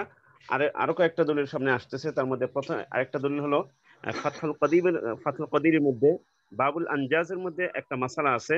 সেই মাসালা উনি স্পষ্ট ফাথুল কদিরি যেভাবে আছে এইভাবেই তিনি এবারত উল্লেখ করে বলতেছেন যে কোন নাপাকি পবিত্র করার বিষয়টা বলতেছে যে নাপাকি পবিত্র করার বিষয়ে যতক্ষণ পর্যন্ত তার দ্বারা পবিত্র করা সম্ভব, অর্থাৎ এমকান পর্যন্ত তাকে পবিত্র করতে হবে, এটা ওয়াজিব। আর যদি এমকান না থাকে তাহলে সেই ক্ষেত্রে বলা হচ্ছে যে তার তাহারি করা না করা দুইটাই বরাবর। কারণ যদি তাহারি করার কারণ হচ্ছে এই কোনো তাহারি করবে কেন, তাহারি করার উদ্দেশ্য হচ্ছে পবিত্র করা, আর এখানে কাপড়ের আসল হচ্ছে তাহারাত বা পবিত্রতা। এখন এই ক্ষেত্রে পবিত্র তার বিষয়টাকে সে যেই জায়গাটা পবিত্র করবে সেই জায়গাটা নাপাক কিনা এটা নিয়ে সন্দেহ। তো যেহেতু আসল পবিত্র, তো সন্দেহপূর্ণ বিষয়ের কারণে এই আসল বর্জন করা যাবে না। সুতরাং কাপড়ের আচ্ছা যে ঠিক কোনো আছে, দেখেন বিসমিল্লাহির রহমানির রহিম। তো কালকে যে বলা হয়েছিল যে মানে কেলার মধ্যে, এখন কেলার মধ্যে দেখা গেল জিম্মি আছে, কিন্তু যখন একজন বের হয়ে গেল অথবা একজনকে হত্যা করা হলো, তখন শক হয়ে গেল যে জিম্মি আছে কি না। আগে তো ইয়াকিন ছিল, কিন্তু পরে শক হয়ে গেছে জিম্মি আছে কি নাই। এখন এই শক হওয়ার কারণে কাজে এই ক্ষেত্রে তাদেরকে কতল করা হ্যাঁ জায়েজ হয়ে যাবে। হ্যাঁ বলছে যে এই যে কারণ যে এখানে মোহরেমের অর্থাৎ মুহরিম মানে হারামকারী বিষয়, অর্থাৎ জিম্মির উপস্থিত থাকাটা শক হওয়ার কারণে, যেহেতু শক হয়ে গেছে এই জন্য। আর এখানে ইয়াকিন ছিল কি যে এখানে সব হারবি। এখন আর এর কাজে এই জিম্মির থাকা না থাকার ব্যাপারে শক, এই জন্য শক দ্বারা ইয়াকিন জায়েল হবে না, এই জন্য তখন সকলকে কতল করা হালাল হয়ে যাবে। এটা বলা হয়েছে মাসালা। অফিল খুলাসাতে বাদামা যাকারাহু মুজাররাদান আনিত তালিল। তবে এই বিষয়টি যে নামাজের বিষয়টি খুলাসা কিতাবের মধ্যে উল্লেখ করার পর মুজাররাদান আনিত তালিল, কোন ইল্লত বয়ান করার থেকে খালি রেখে, অর্থাৎ কোন ইল্লত বয়ান করা হয় নাই। হ্যাঁ, সেখানে এই কথা বলা হয়েছে যে ফালাউ সাল্লা মাহু সালাতান, যদি সেই নাপাকি অবস্থায় কেউ নামাজ পড়ে, সুম্মা যাহারাতে নাজাসাতু ফি তরফিন আখারা, অতঃপর অন্য তরফে নাপাক প্রকাশ পেল, তাজিবু ইয়াদাতু মা সাল্লা, যা পড়েছে তা আদা করা ওয়াজিব হবে। এর মানে ওই যে আগের মাসালাটা বলছিল কোনা ধোয়ার জন্য, অর্থাৎ একটা লুঙ্গি কোন জায়গায় নাপাক লাগছে বুঝতে পারতেছে না, একটা কোনা ধুইলো, ধোয়ার পরে এখন বাকি কোনার বাকি অংশে নাপাক লাগা সন্দেহ হয়ে গেল, সন্দেহের কারণে এই জন্য আল ইয়াকিনু লা ইয়াজুলু বিশক, ওই সন্দেহের কারণে ইয়াকিন হলো কাপড় পবিত্র হওয়া, এটা জায়েল হবে না। এই জন্য এই সূরাতের মধ্যে বলছে নামাজ পড়তে পারবে ওই একটা কোনা ধুইয়া। এখন বলছে একটা কোনা ধুইয়া নামাজ পড়ার পর তারপরে দেখলো যে আসলে নাপাক তো আরেক কোনায়, মানে ওটা প্রকাশ পেয়ে গেল, কোনো হয়তো গন্ধ পাইছে অথবা কোনো আলামত পাইছে যে অন্য কোনায় অন্য জায়গায় যেটা ধোয় নাই ওখানে নাপাকি, তাইলে তো এই সূরাতে ইয়াকিন হয়ে গেল কি মানে নাপাকি রয়ে গেছে, কাজী নামাজ আদা করতে হবে, যে নামাজ পড়ছে সেটা আদায় হয় নাই। অফিস জোহরিয়াতে ফাতহ জোহরিয়ার মধ্যে এখানে উল্লেখ আছে সাউবুন ফিহি নাজাসাতুন লা ইয়াদরি মাকানাহা, একটা কাপড় যার মধ্যে নাপাকি আছে কিন্তু লা ইউদরা মাকানুহা, তার স্থানকে জানা নাই, কোন স্থানে নাপাকি সেটা জানা নাই। ইয়াকসিলু সাওবা কুল্লাহু, পুরো কাপড়কে ধুয়ে নেবে। এটা হ্যাঁ ওয়াহুল ইহতিয়াত, এটা হচ্ছে ইহতিয়াতি কথা, এবং ইহতিয়াতের উপরই ফতোয়া দেওয়া হয় পুরো কাপড়কে ধুতে হবে, কারণ কোন জায়গায় জানা নাই, এখন যে জায়গা ধুইলো ওই জায়গা তো নাপাক হইতে পারে না হইতে পারে, এখন কাজী পুরো কাপড়কে ধুয়ে নেবে, ইহতিয়াতি বিষয়। ওয়াযালিকা তালিলু মুশকিলুন ইনদি, এই তালিলটা মানে এই ইল্লতটা আমার নিকট একটু মানে দুর্বোধ্য কঠিন। কোন ইল্লত? পুরা কাপড় যে ধুইবে এই ইল্লত। কেন? ফাইন্না গাসলা তরফিন ইউজিবু শাক্কা ফি তুহুরিস সাওবি বাদাল ইয়াকিন বিনাজাসাতিহি ক্বাবলাহু। কেন না কয় মুশকিল কেন, তার উত্তর দিচ্ছেন যে কোন তরফের ধোয়া যেটা শককে ওয়াজিব শককে প্রমাণ করে, অর্থাৎ কোন অংশ ধোয়ার পরে যখন শক এই কাপড়ের অন্য অংশগুলা পবিত্র হওয়ার ব্যাপারে শককে সাবিত করলো, শককে প্রমাণিত করলো ফি তুহুরিস সাওবি কাপড়ে পাকিজাগির ব্যাপারে বাদাল ইয়াকিন বিনাজাসাতিহি ক্বাবলাহু, এর পূর্বে তার নাপাক হওয়ার ব্যাপারে ইয়াকিন হওয়ার পর। কাজী কয় এটা তো ইয়াকিন হওয়ার পর, আগে তো ইয়াকিন ছিল এই জন্য নামাজ পড়তে পারতো না, কিন্তু পরে তো শক হয়ে গেছে একতরফ ধরার কারণে, কাজী এই অবস্থায় পুরা কাপড় ধুইতে বলাটাই আমার নিকট দুর্বোধ্য। এর কারণ ওয়াহাসিলহু, তার খোলাসা কথা এই যে আন্নাহু শাক্কা ফিল ইজালাতি বাদা তায়াক্কুনি কিয়ামিন নাজাসাতি, যে সে ব্যক্তি শক করেছে ধোয়ার ব্যাপারে নাজাসাত কায়েম হওয়ার ইয়াকিনের পরে, অর্থাৎ নাজাসাত কায়েম হয়ে গেল, কায়েম হওয়ার পরে ধুইলো, ধোয়ার পরে শক হয়ে গেছে, অর্থাৎ ধোয়ার পরে শক হয়েছে যে নাজাসাত জাল হয়েছে কি না। তো ওয়াশাক্কু লা ইয়ারফাউল মুতায়াক্কিনা ক্বাবলাহু, এই শক সন্দেহটা তার পূর্বের যে ইয়াকিন সেটাকে উঠাবে না, সেটাকে উঠাই দিবে না, বরঞ্চ ইয়াকিনটা থেকে যাবে। তো কাজী এই কারণে বলেছে যে পুরা কাপড়টা ধুয়ে ফেলতে হবে, কিন্তু আল হাক্কু আন্না সুবুতা শাক্কিক, কিন্তু এখানে হক কত হলো যে সন্দেহটা থেকে যাওয়া ফি কাউনে তরফিল মাকসুল ওর রজুলিল মুখরাজি হুয়া মাকানুন নাজাসাতি। এখানে দুইটা মাসআলা, একটা হচ্ছে কাপড়ের মাসআলা, আরটা হচ্ছে ওই ব্যক্তির মাসআলা, যে ব্যক্তিকে ওই যে জিম্মিকে বাইর করে দেওয়া হলো সেখান থেকে। এই দুই মাসআলার কথা বলতেছে। ওয়াল হাক্কু আন্না সুবুতা শাক, সন্দেহ বিদ্যমান হওয়া ফি কাউনে তারফিল মাকসুল, তরফে মাকসুলের মাকানে নাজাসাত হওয়ার ব্যাপারে, তরফে মাকসুল এবং অর রজুলিল মুখরাজ, যে ব্যক্তিকে বের করা দেওয়া হইলো সেই ব্যক্তির মাসুমুদ্দাম হওয়ার ব্যাপারে, যে অল মাসুমুদ্দাম ওয়া মাকানু নাজাসাতি ওয়াল মাসুমুদ্দামু ইউজিবুল আলবাত্তাতা। এখন বলতেছে যে সুবুতা শাক্কি ফি কাউনি তারফিল মাকসুল, যে অংশটা ধুয়ে ফেললো, এই তরফে মাকসুলের মধ্যে সন্দেহ বিদ্যমান হওয়া এবং অর রজুলিল মুখরাজি, এবং যে ব্যক্তিকে বের করা দেওয়া হইলো এর মধ্যে সন্দেহ বিদ্যমান হওয়া, হুয়া মাকানুন নাজাসাতি, এইটাই নাজাসাতের স্থান। অর্থাৎ এখানে যাকে যে অংশটা ধুয়ে ফেলা হলো এটা হচ্ছে মানে অর্থাৎ নাজাসাতের জায়গা মনে করি, অর্থাৎ এটা ধুয়ে ফেলা হয়েছে মনে করে, যেটা যদি বাস্তবিক এটা মনে করেন এমন হয় যে এইটাই নাজাসাতের জায়গা, বাস্তবে নাজাসাতের জায়গা, তাহলে তো পুরা কাপড় কি পাক হয়ে যাবে অবশ্যই। ওরকম ওয়াল মাসুমুদ্দামি এবং ওই ব্যক্তি যাকে মানে বের করে দেওয়া হলো সেই মাসুমুদ্দম মানে সেই জিম্মি, অর্থাৎ তার খুন তার রক্ত হচ্ছে মাসুম মানে মাহফুজ, তাকে মারা যাবে না। হ্যাঁ, কাজে এই সে যদি বাস্তবে যাকে বের করে দেয় সে যদি বাস্তবে জিম্মি হয়, তাইলে তো এখানে অর্থাৎ দেখা গেল যে বাকিদের মারা মানে বাকিদের হত্যা করা তার তো হারবি হিসেবে এটা সঠিক হয়। তাই কিন্তু এই ব্যাপারে শক হয়ে গেছে, যেহেতু এটা নিশ্চিত জানা নাই, এই শক হওয়াটা ইউজিবু আলবাত্তা আশাক্কা ফি তুহরিল বাকি ওয়া ইবাহাতিদ দামিল বাকিন। এই সন্দেহ হওয়াটা সাবেত করে দিছে নিশ্চয় আলবাত্তা আবশ্যিকভাবে আশাক্কা ফি তুহরিল বাকি, বাকি কাপড় পবিত্রতার মধ্যে সন্দেহ বানাই দিছে। অর্থাৎ হ্যাঁ, কিছু অংশ পবিত্র করার দ্বারা বাকিটা পবিত্র না অপবিত্র এর মধ্যে সন্দেহ হয়ে গেছে। যদি ওই অংশ না ধুইতো তাহলে তো পুরাটার পবিত্র অপবিত্র ব্যাপারে সন্দেহ ছিল। পুরার কাপড়ের কোনটা মানে পুরা কাপড়ের মানে অর্থাৎ মানে কোন জায়গাটা অর্থাৎ এখন পুরা কাপড়টা যেহেতু কোন এক অংশে নাপাক লাগছে, নিশ্চয়ই নাপাক আছে নিশ্চয়ই কোথাও, কিন্তু কোন অংশ এটা নিশ্চিত না। তো কিছু অংশ ধোয়ার পর বাকি অংশের মধ্যে পাক হওয়ার ব্যাপারে সন্দেহ হয়েছে, কারণ এমন হইতে পারে যা ধুইছে সেটা অপবিত্র ছিল, ওটা ধোয়ার পরে বাকিরা পাক হয়ে গেছে। হ্যাঁ, এরকম ইবাহাতিদ দামিল বাকিন, অন্যদের বাকিদের খুন মুবাহ হওয়া, হ্যাঁ এটা সাবেত করে দেয়। এই সন্দেহটা ওই বাকিদের মানে দম মুবাহকে সাবেত করে দেয়। বাকি মানে কি, কেল্লার ভিতরে যে জিম্মি একজন বাইরে গেছে, হতে পারে সে জিম্মি, যে বাইরে গেছে সে জিম্মি হয়, তো বাকিগুলো তো মানে কতল করা মুবাহ হয়ে যাবে। তো মুবাহ হওয়ার সন্দেহ ঢুকাই দিছে, এটা নিশ্চিত না, সন্দেহ ঢুকাই দিছে। ওয়া মিন যরুরাতি সাইরুরাতিহি মাশকুকান ফিহি, আর সেটা সন্দেহযুক্ত হওয়ার ক্ষেত্রে অবধারিত বিষয় হলো ইরতিফাউল ইয়াকিন আন তাজান্নুসিহি, ওই কাপড় থেকে নাপাক হওয়াটা ইয়াকিন উঠে যাওয়া, ও মাসুমিয়াতিহি, এবং বাকি যারা আছে ওদের মাসুম হওয়া মানে মাসুমুদ দম হওয়া উঠে যাওয়া।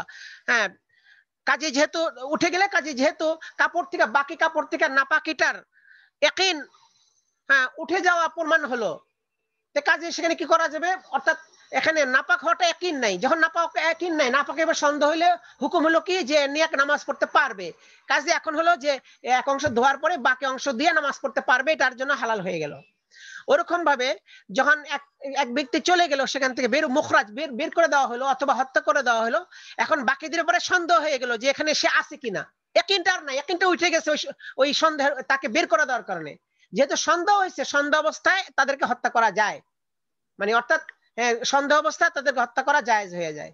তো বুঝে গেল ওইটি যে এক তরফকে ধোয়ার দ্বারা সন্দেহ সৃষ্টি হয়ে গেল। আগে ছিল ইয়াকিন, আগে ইয়াকিন ছিল যে এর মধ্যে অবশ্যই নাপাকি আছে, কিন্তু যখন এক তরফ ধুইলেন তখন ইয়াকিনটা উঠে গেল। হ্যাঁ, এখন সন্দেহ সৃষ্টি হলো যে বাকিটা পাক না নাপাক। তেমনি ভাবে ওই কেলার থেকে একজনকে উঠে মানে বের করার পর, তখন আগে তো ইয়াকিন ছিল নিশ্চয়ই একজন জিম্মি আছে, কিন্তু পরে জিম্মি আছে কেন এর মধ্যে সন্দেহ হয়ে গেছে, এই জন্য বাকিদের কতলকে হত্যা করা মুবাহ হয়ে গেছে। কাজী এটি বলা হয়েছে। আচ্ছা, আজকে পর্যন্তই। আসসালামু আলাইকুম ওয়া রাহমাতুল্লাহ। ওয়ালাইকুম আসসালাম ওয়া রাহমাতুল্লাহ।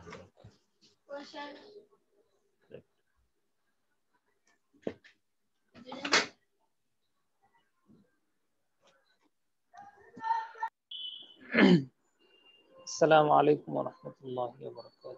ওয়ালাইকুম আসসালাম ওয়া রাহমাতুল্লাহি ওয়া বারাকাতুহু। কেমন আছেন স্যার? আলহামদুলিল্লাহ।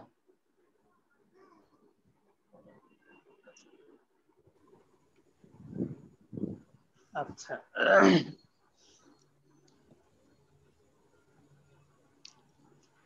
উপস্থিত আছেন সবাই? অনেকে নাই না? আলহামদুলিল্লাহ।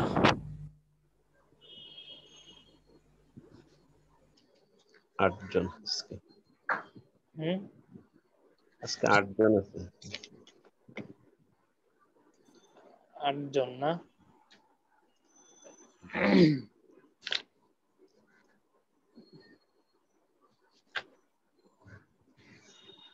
আচ্ছা, প্রতিদিন তো আর ডাকলে মানে আপনাদের নাম ডাকলেও বিরক্ত হন, ডাকা সম্ভব না, সবাই থাকার চেষ্টা করবেন, ঠিক আছে?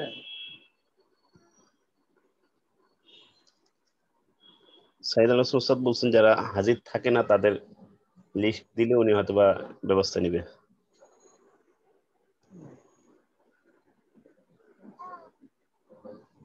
আচ্ছা, ওটা তো আসলে থাকেন, আপনারা থাকেন, দেখা যায় আজকে নাই কালকে আছেন, এরকম আর কি। হ্যাঁ, এরকম হয় কয়েকজনের ক্ষেত্রে, বাকি সবাই থাকার চেষ্টা করেন।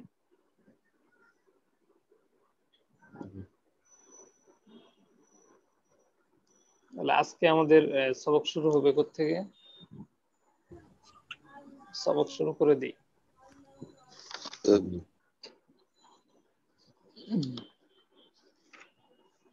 সোয়ালের জবাব চলতেছিল। হ্যাঁ, তাহলে ইদা সাহাল হাদিস ফাহুয়া মাযহাবি। মাযহাবি, জি। জি, এটা কার কৌল? ইমাম আবু হানিফা রাহিমাহুল্লাহর কওল। জি, এই কথাটা এই কিতাবে কোন কিতাব থেকে এখানে নকল করা হয়েছে? এটা শারহে হিদায়া আশবাহ। জি, তাহলে এখানে ইমাম আবু হানিফা রাহিমাহুল্লাহর যে কৌল, এই কৌলটাকে সামনে রেখে আল্লামা ইবনে আবিদিন শামী রাহিমাহুল্লাহ উনি দুটি শর্তের কথা উল্লেখ করেছেন। ঠিক আছে, ইদা সাহাল হাদিস ফাহুয়া মাযহাবি, এই কথাটা সহি হবে দুইটা শর্তের ভিত্তিতে। উনি দুইটা শর্তের কথা সামনে এই উল্লেখ করবেন। হ্যাঁ সামনে উল্লেখ করবে। ঠিক আছে, জি। তো গতকালকে বলেছিলাম যে আহসানুল ফাতাওয়া, এখানে রশিদ আহমদ গাঙ্গুহি রাহিমাহুল্লাহর দুইটা শর্তের কথা বলছিলাম, সেখানে উল্লেখ আছে। হ্যাঁ, তো প্রথম কৌল যেটা, প্রথম শর্ত যেটা, সেটা আল্লামা ইবনে আবিদিন শামী রাহিমাহুল্লাহ যে শর্ত করেছেন সেই শর্তই, অর্থাৎ যিনি মুস্তাহিদ হবেন, হ্যাঁ, যিনি মুজতাহিদ হবেন তিনি শুধু কি করতে পারবে? ওটার উপর আমল করতে পারবে। জি, সেই সহিহ হাদিসের উপর আমল করতে পারবে। ঠিক আছে, তাহলে এটা কি হলো না, আম হলো না, খাস হয়ে গেল বিষয়টা। বুঝে আসছে? জি। এবারটা কি আছে এখানে? আমি কি সবক বের করতে পারছি? হ্যাঁ, ইদা সাহাল হাদিস কোথায়? অনেক সামনে ওস্তাদ, এটা এবারও পড়া হয়নি। না, গতকালকে পড়া হয়েছে।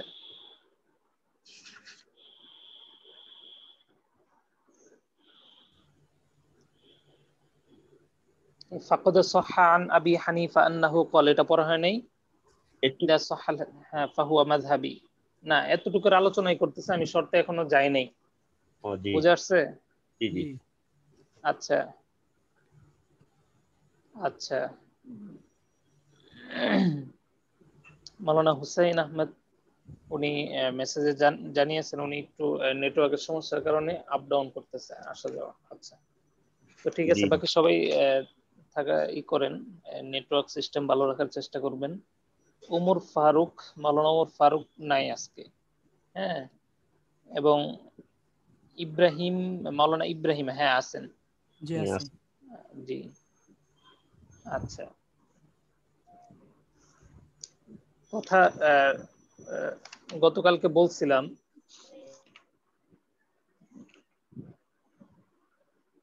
দ্বিতীয় শর্তের কথা বলছিলাম। দ্বিতীয় শর্তটা কি বলছিলাম? আল্লামা ইবনে আবিদিন শামী রাহিমাহুল্লাহ যেটা তিনি এখানে উল্লেখ করছেন, তাকলিদকে ছাড়া যাবে না। হ্যাঁ হ্যাঁ, তাকলিদ বাদ দেওয়া যাবে না। তাকলিদটা বাদ দেওয়া যাবে না। ঠিক আছে, যখন সহিহ হাদিস আসবে তখন সেই সহিহ হাদিসের উপর দেখতে হবে যে সেই হাদিসটা ইমাম সাহেবের কোনো কৌলের বিপরীত হলে, মাসালার ক্ষেত্রে তার কৌলের বিপরীত হলে, তখন দেখতে হবে যে সেই হাদিসটা সাহেবাইনের কোনো কৌলের সাথে মিলে কিনা। ঠিক আছে, সাহেবাইনের কোনো কৌলের সাথে মিল না পেলেও অন্য কোনো ইমাম আবু হানিফা রাহিমাহুল্লাহর শাগরেদ আছে কিনা, মাযহাবের অন্য কোনো বড় ফকি আছে কিনা, তাদের কথার সাথে মিলে কিনা সেটা দেখতে হবে। ঠিক আছে, একেবারে মাযহাব থেকে বের হয়ে গিয়ে হ্যাঁ সেই সহিহ হাদিসের উপর আমল করা যাবে না। বুঝে আসছে? আচ্ছা, মাযহাবের বিপরীতে গিয়ে হাদিসের উপর আমল করার জন্য মুস্তাহিদ হতে হবে।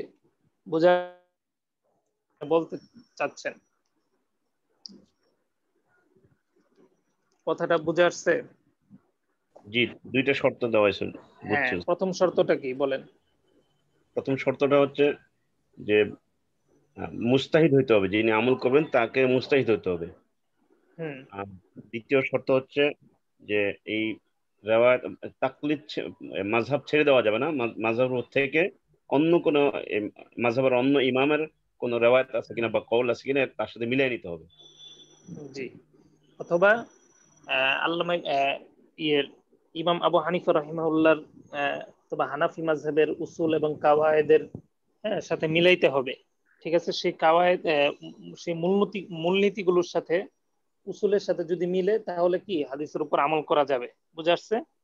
জি তাহলে উনি আল্লামা ইবনে আবিদিন শামী রাহিমাহুল্লাহ যে দ্বিতীয় যে শর্ত তিনি এখানে উল্লেখ করেছেন কিতাবে, সেই শর্তের উপর এশকাল তুলেছেন বিভিন্ন উলামা ইকরাম। তো সেটা বলতেছিলাম যে আল্লামা আশরাফ আলী থানবী রাহিমাহুল্লাহ গতকালকে বলেছিলাম যে উনি ইমদাদুল ফাতাওয়া এখানে উল্লেখ আছে। আচ্ছা, কি উল্লেখ আছে সেটা সামনে বলতেছি। তার আগে বলি যে রশিদ আহমদ গাঙ্গুহি রহিমাহুল্লাহর প্রথম শর্ত এবং আল্লামা ইবনে আবিদিন শামী রহিমাহুল্লাহর প্রথম শর্ত, এই দুইটা শর্ত তো এক, কিন্তু দ্বিতীয় শর্তে রশিদ আহমদ গাঙ্গুহি রহিমাহুল্লাহ তিনি কি বলতে চাচ্ছেন যে যখন সহিহ হাদিস আসবে, ঠিক আছে, সামনে, সেই মাযহাবের ইমামের কওলের বিপরীত যখন কোন একটা হাদিস আপনি পেয়ে গেলেন, সেই হাদিসটা সহিহ একটা হাদিস পেয়ে গেলেন, হ্যাঁ,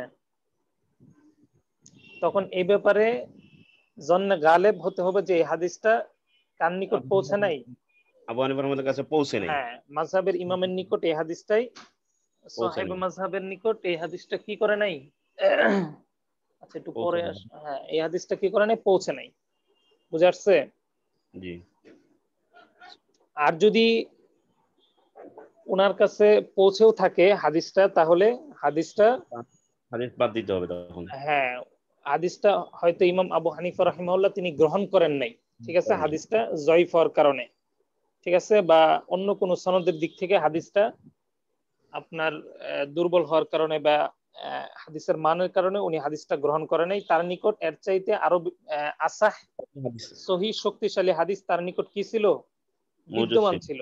হ্যাঁ, যেহেতু তার নিকট এর চাইতে সহি হাদিস বিদ্যমান ছিল, তাহলে উনি ওই হাদিসটাকেই গ্রহণ করেছেন। ঠিক আছে, তার মানে বোঝা গেল যে আপনার এখানে কোন ধরনের মাযহাবের বিপরীতে গিয়ে আমল করার কি নাই, সুযোগ নাই, সুযোগ দিচ্ছে না। ঠিক আছে, এই জায়গাটাতে বিরোধিতা করেছেন আল্লামা মুফতি তকি উসমানী রাহিমাহুল্লাহ। ওনার একটা কিতাব আপনারা সামনে পড়বেন, সেটা কি পড়বেন, উসুলুল ইফতা।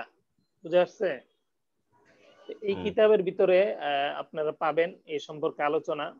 ইনশাল্লাহ আশা করি আর 1-2 সপ্তাহ পর থেকে আমরা উসুলুল ইফতা কিতাবটা শুরু করব। এই কিতাব আমরা যে সমস্ত বিষয়গুলো পড়তেছি, এই বিষয়গুলোর অতিরিক্ত যে সমস্ত বিষয়গুলো আছে, সেই বিষয়গুলো আমরা ওই কিতাব থেকে পড়ার চেষ্টা করব। বুঝা আসছে? জি। আচ্ছা,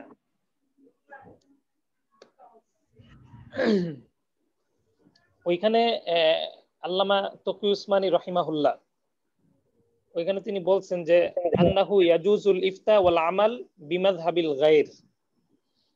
কি বলছেন? আন্নাহু ইয়াজুজুল ইফতা ওয়াল আমাল বিমাযহাবিল গায়র। তাহলে এই কথার দ্বারা তো এটাই বোঝা গেল যে তাহলে অন্য মাযহাবের ফতোয়া দেওয়া যাবে এবং আমল করা যাবে।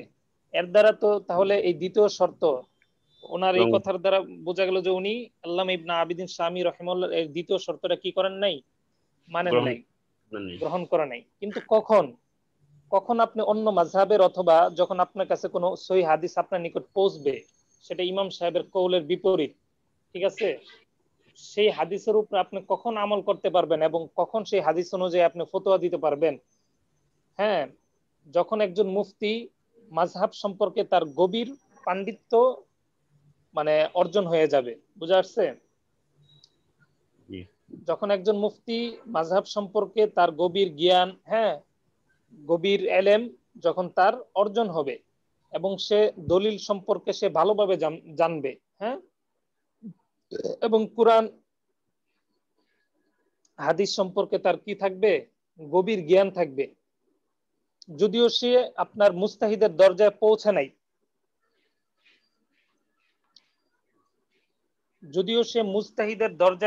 নাই, তারপরেও যদি তার মুস্তাহিদের দরজায় পৌঁছে গেলে তো প্রথম যে শর্ত দেওয়া হয়েছে মুস্তাহিদ, যিনি মুস্তাহিদ হবে তার জন্য তো সহিহ হাদিস গ্রহণ করতেই পারবে। বুঝে আসছে? উনি তো মুস্তাহিদ বলতে তো বলছিলাম যে পঞ্চম তবকা পর্যন্ত। এখন তো পঞ্চম এটা শুদ্ধ তবকা, হ্যাঁ, তখন তো সেই হাদিসের উপর আমল করা যাবে মাযহাবের বিপরীত গিয়ে, ঠিক আছে, মাযহাবের কওলের বিপরীত গিয়ে তখন সেই হাদিসের উপর আমল করা যাবে। কিন্তু একজন ব্যক্তি সে মুস্তাহিদের দরজায় পৌঁছে নাই, কথা বুঝবেন, সে কি করে নাই, মুস্তাহিদের মুস্তাহিদ দরজায় পৌঁছে নাই, কিন্তু সে মাযহাব সম্পর্কে তার কি আছে, গভীর জ্ঞান আছে। হ্যাঁ, সে মাযহাব সম্পর্কে পাণ্ডিত্য অর্জন করেছে এবং দলিল সম্পর্কে তার জানা আছে। যখন দুইটা দলিলের মাঝে তাআরুজ হয়, কোন দলিলকে কিভাবে প্রাধান্য দিতে হয় সে সম্পর্কে তার কি আছে, জ্ঞান আছে। কোরআন হাদিস সম্পর্কে তার গভীর জ্ঞান আছে। তাহলে এমন ব্যক্তি সে কি করতে পারবে, সেই সহিহ হাদিসের উপর আমল করতে পারবে। যখন সে সহিহ হাদিসের উপর ফতোয়া দিবে তখন ইমাম সাহেবের কওলটা কি হয়ে যাবে, মারজু হয়ে যাবে, তখন সেটা রাজে হয়ে যাবে। তো মারজু কওল কখন গ্রহণ করা যায়, যখন ফিতনার আশঙ্কা না থাকে, ঠিক আছে। যদি ফিতনার আশঙ্কা না থাকে তখন কি সেই সেই কথার উপর আমল করা কি হবে, সহি হবে। হাদিসে যেটা আছে যে জয়ীফ হাদিস, ঠিক আছে, জয়ীফ হাদিসের ক্ষেত্রে আপনার কি, যদি ফিতনার আশঙ্কা থাকে তাহলে আমল করা যাবে না, আর যদি ফিতনার আশঙ্কা না থাকে তাহলে সেটার উপর আমল করা যাবে। এমনি ভাবে যখন মারজু হয়ে গেল, কওলটা মারজু হয়ে যাবে না, যখন হাদিসের উপর আমল করা হবে বা ফতোয়া দেওয়া হবে, তখন ইমাম সাহেব যে কওলটা বলছিলেন মাসআলার ক্ষেত্রে, ইমাম সাহেবের যে কওলটা ছিল, এখন সেই মাসআলার বিষয়ে আপনি একটা সহিহ হাদিস পেলেন, আপনার সামনে আসলো। এখন আপনি যদি এই ধরনের মুস্তাহিদের দরজা কিন্তু পৌঁছেন নাই আপনি, কিন্তু আপনার এই ধরনের জ্ঞান আছে, ঠিক আছে, আপনি সেই তবকার মানে মাযহাব সম্পর্কে আপনার ভালো জ্ঞান আছে, তখন আপনি যখন এই হাদিসের উপর আমল করবেন, ফতোয়া দিবেন, তখন কিন্তু অটোমেটিক ইমাম সাহেবের সেই কওলটা কি হয়ে যাবে, মারজু হয়ে যাবে। আপনার কওলটা কি হয়ে যাবে, রাজে হয়ে যাবে। হ্যাঁ, আমার কথা বুঝে আসতেছে। যেমন সাহেবে বাহার, বাহরুর রায়েকের মুসান্নিফ, নাম কি ওনার, ইবনে হুমাম, ওফাত জানা আছে। সাহেবে বাহার আল্লামা ইবনে আবিদিন সামি রাহমাতুল্লাহ। কি সন্দেহ, কওল হয়ে গেল দুইটা, ভালো করে দেখেন। আচ্ছা, তো সাহেবে বাহার তিনি কিন্তু আল্লামা ইবনে আবিদিন সামি রহিমাহুল্লাহর, হ্যাঁ, তার কথা অনুযায়ী তিনি কিন্তু মুস্তাহিদ নন, বুঝে আসছে, ইজতিহাদের দরজায় পৌঁছে নাই, ঠিক আছে, বুঝে আসছে। কিন্তু তার আমার কথা কি শোনা যাচ্ছে, জি, আমার কথা শুনতেছেন? মাওলানা আবু জাফর একটু আগে ছিলেন। জি, হ্যাঁ, হুসাইন আহমদ ভাই এখন শুনলে কি হবে? হুসাইন আহমদ ভাই অনেক সমস্যা করতেছে নাকি? মাঝখানে কথা শুনেন নাই, আমার কথাগুলো না বুঝলে সামনে বুঝবেন না। বারবার মাইরে বের হয়ে যেতেছে, ঢুকতেছে। মাওলানা আবু জাফর ভাই নেটওয়ার্ক ঠিক আছে? এখন ঠিক আছে। আচ্ছা, ইব্রাহিম ভাই আজকে হুজুর একবার বেশি সমস্যা করতেছে, নেটওয়ার্ক বুঝতেছি না। আচ্ছা, মাওলানা ইব্রাহিম, জি আমার এখানে ঠিক আছে। ঠিক আছে, আমি এতক্ষণ কথাগুলো বলতেছি, বুঝতেছেন, শুনতেছেন? জি জি জি জি। মাওলানা আব্দুস সাত্তার একটু খেয়াল করে শুনেন, হ্যাঁ, যার নেটওয়ার্ক সমস্যা বলবেন, মেসেজে জানাবেন। আচ্ছা, ঠিক আছে, দেখেন একটা বিষয়, দেখেন একেবারে তাকলিদের হ্যাঁ না করা এটাও কি সঠিক না, একবারে আপনি তাকলিদ করবেন না, একেবারে তাকলিদ পছন্দ করেন না, ঠিক আছে, এটা কি না, সঠিক না। এটা যেভাবে সঠিক না, ঠিক তেমনি ভাবে আপনি মাযহাবের মধ্যে মুতাআসসিব থাকবেন, একদম জমে থাকবেন, ঠিক আছে, এটাও কি না, সঠিক না। মানে মুস্তাহিদ পর্যায়ে লোকদের জন্য মাযহাবের মধ্যে একবারে জমে থাকা, মুতাআসসিব থাকা, এটাও কি না, সঠিক না। আবার একেবারে তাকলিদ ছেড়ে দেওয়া, কোন একজন ইমামের তাকলিদ না করা, এটাও কি না, সঠিক না। বুঝে আসছে? জি, হ্যাঁ, তাহলে বাহরুর জি রায়েক উনি তো মুস্তাহিদের পর্যায়ে, উনি যদি ওনার সামনে যদি আমি উদাহরণ দিয়ে বুঝাচ্ছি, সাহেবে বাহার ওনার সামনেও যদি কোনো হাদিস আসে যেটা সহি হাদিস, সেটা মাযহাবের ইমামের কওলের বিপরীত কোনো মাসালার ক্ষেত্রে, তাহলে উনার যেহেতু এই ধরনের জ্ঞান আছে, এটা প্রমাণিত, এই জন্য উনার জন্য সেই হাদিসের উপর আমল করা, সেই হাদিস অনুযায়ী ফতোয়া দেওয়া, এটা কি হবে? জায়েজ হবে। ঠিক আছে, কথাটা বুঝে আসছে? যারা ইমাম, জি মাযহাবের ইমাম, উনারা কি শারে আহকামে শারে তারা? হ্যাঁ, জি না। তাহলে উনারা কি? উনারা কোরআন এবং হাদিসের যে উদ্দেশ্যগুলো আছে সেগুলোর সুস্পষ্টকারী। ঠিক আছে, আহকামের সুস্পষ্টকারী। ঠিক আছে, মানে সহি ভাষ্যকার তারা। বুঝে আসছে? তাকলিদ বলতে আমরা কি বুঝি? জি তাকলিদ বলতে আমরা এটাই বুঝি যে কোরআন এবং হাদিসের সহি ভাষ্যকার, যারা ইমাম হিসাবে আমরা যাদেরকে মেনে নিয়েছি, যাদের ব্যাপারে এজমা হয়েছে, তারা ইমাম ছিলেন 4 ইমাম। এই 4 ইমাম কি যে কোনো তারা যে কোনো মাসালার ক্ষেত্রে এই 4 ইমামের কোন এক ইমামের অনুসরণ করলে কি হবে? সহি হবে। সে অনুযায়ী আমল করলে সে আমলটা সহি হবে। তাহলে তাকলিদের অর্থ তো এইটা না যে উনারা সারে আহকাম, ঠিক আছে, ওনাদেরকে তো সেই পর্যায়ে নেওয়া যাবে না। ঠিক আছে, এই জন্য যখন কোনো হাদিস আসবে, ইমাম আবু হানিফা রহিমাহুল্লাহর যে কৌল, হ্যাঁ, ইদা সাহহাল হাদিস ফাহুয়া মাযহাবি, এই কথার উপর যে দ্বিতীয় যে শর্ত আল্লামা ইবনে আবিদিন শামী রহিমাহুল্লাহ তিনি বলেছেন, সেই শর্তটা প্রযোজ্য হবে। বুঝা আসছে? এক কথায় আমার কথা কি বুঝে আসছে? জি আজকে বুঝতেছি। কি নেটওয়ার্ক কি বেশি প্রবলেম কিনা? তাহলে এখানে কি দাঁড়ালো বিষয়টা বলেন, আমি কি বুঝাতে চাইলাম? মূল কথা হচ্ছে যে হ্যাঁ, মুস্তাহিদ পর্যায়ের ব্যক্তি যারা আছেন তাদের জন্য মাযহাবের মধ্যে মুতাআসসিব হওয়া সঠিক না, আবার মাযহাবের তাকলিদ ছেড়ে দেওয়াটাও একেবারে ছেড়ে হ্যাঁ, দেওয়াটাও সঠিক না। জি, আর মুস্তাহিদ পর্যায়ের বাকি যারা আছি আমরা, আমাদের ক্ষেত্রে হুকুম হচ্ছে আমাদেরকে মাযহাবের মধ্যেই থাকাটা আমাদের যে থাকতে না, হবে আমাদেরকে মাযহাবের মুস্তাহিদ ইমামের পর্যায়ের কওলের উপর বলতে আমল। যিনি মুস্তাহিদ পর্যায়ের লোক, হ্যাঁ, তার জন্য অবশ্যই সে সেই সহি হাদিসের অনুযায়ী আমল করতে পারবে। যদি ফিতনার আশঙ্কা না থাকে, তাহলে যেটা সহি হাদিস, যেটা তার সামনে তিনি মনে করতেছেন, হ্যাঁ, যে এই হাদিসটাই সহি, ইমাম সাহেবের কওলের বিপরীত, তখন সে অনুযায়ী সে কি করতে পারবে? আমল করতে পারবে। আর যিনি মুস্তাহিদ নন, সে তো অবশ্যই মাযহাবের কি করবে? তাকলিদ করবে। বুঝা আসছে? কিন্তু আল্লামা ইবনে আবিদিন শামী রাহিমাহুল্লাহ এই দুইটা শর্ত যেটা উনি শরহে উকুদের মাঝে উল্লেখ করেছেন, এই দুইটা শর্তের দ্বারা বোঝা যায় কোনোভাবেই কোনো ব্যক্তির জন্যই মাযহাবের বিপরীতে গিয়ে আমল করা কি নাই? জায়েজ নেই। জায়েজ নাই। আচ্ছা, যিনি মুস্তাহিদ তার জন্য তো ভিন্ন কথা। এটা এখানে নিয়ে কোনো কি নাই, ইখতিলাফ নাই। বুঝা আসছে? আর যিনি মুস্তাহিদের পর্যায়ে, তারা নিয়ে কি কথা। আচ্ছা, এমন অনেকে আছে যারা মুস্তাহিদের পর্যায়ে।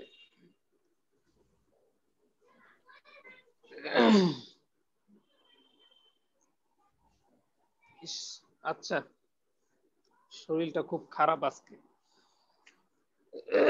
আচ্ছা ঠিক আছে, আমি কালকে এই বিষয়ে আরো আলোচনা করব। আজকে এবারত পড়েন কিতাব থেকে, আমরা পড়ি, একটু আগায় যাই, কালকে আমি ইনশাআল্লাহ আরো স্পষ্ট করে দিব। হ্যাঁ,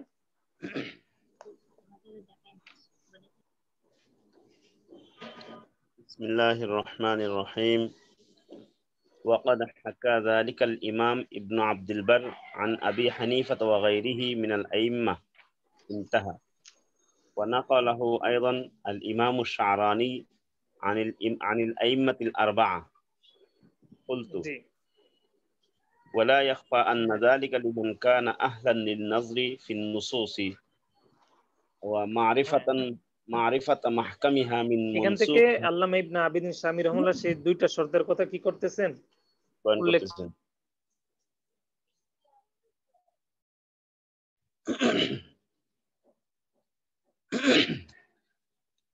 فإذا نظر أهل المذهب في الدليل وعملوا به صح نسبته إلى المذهب لكونه صادرا بإذن صاحب المذهب إذ لا شك أنه لو علم بضعف دليله رجع عنه واتبع الدليل الأقوى.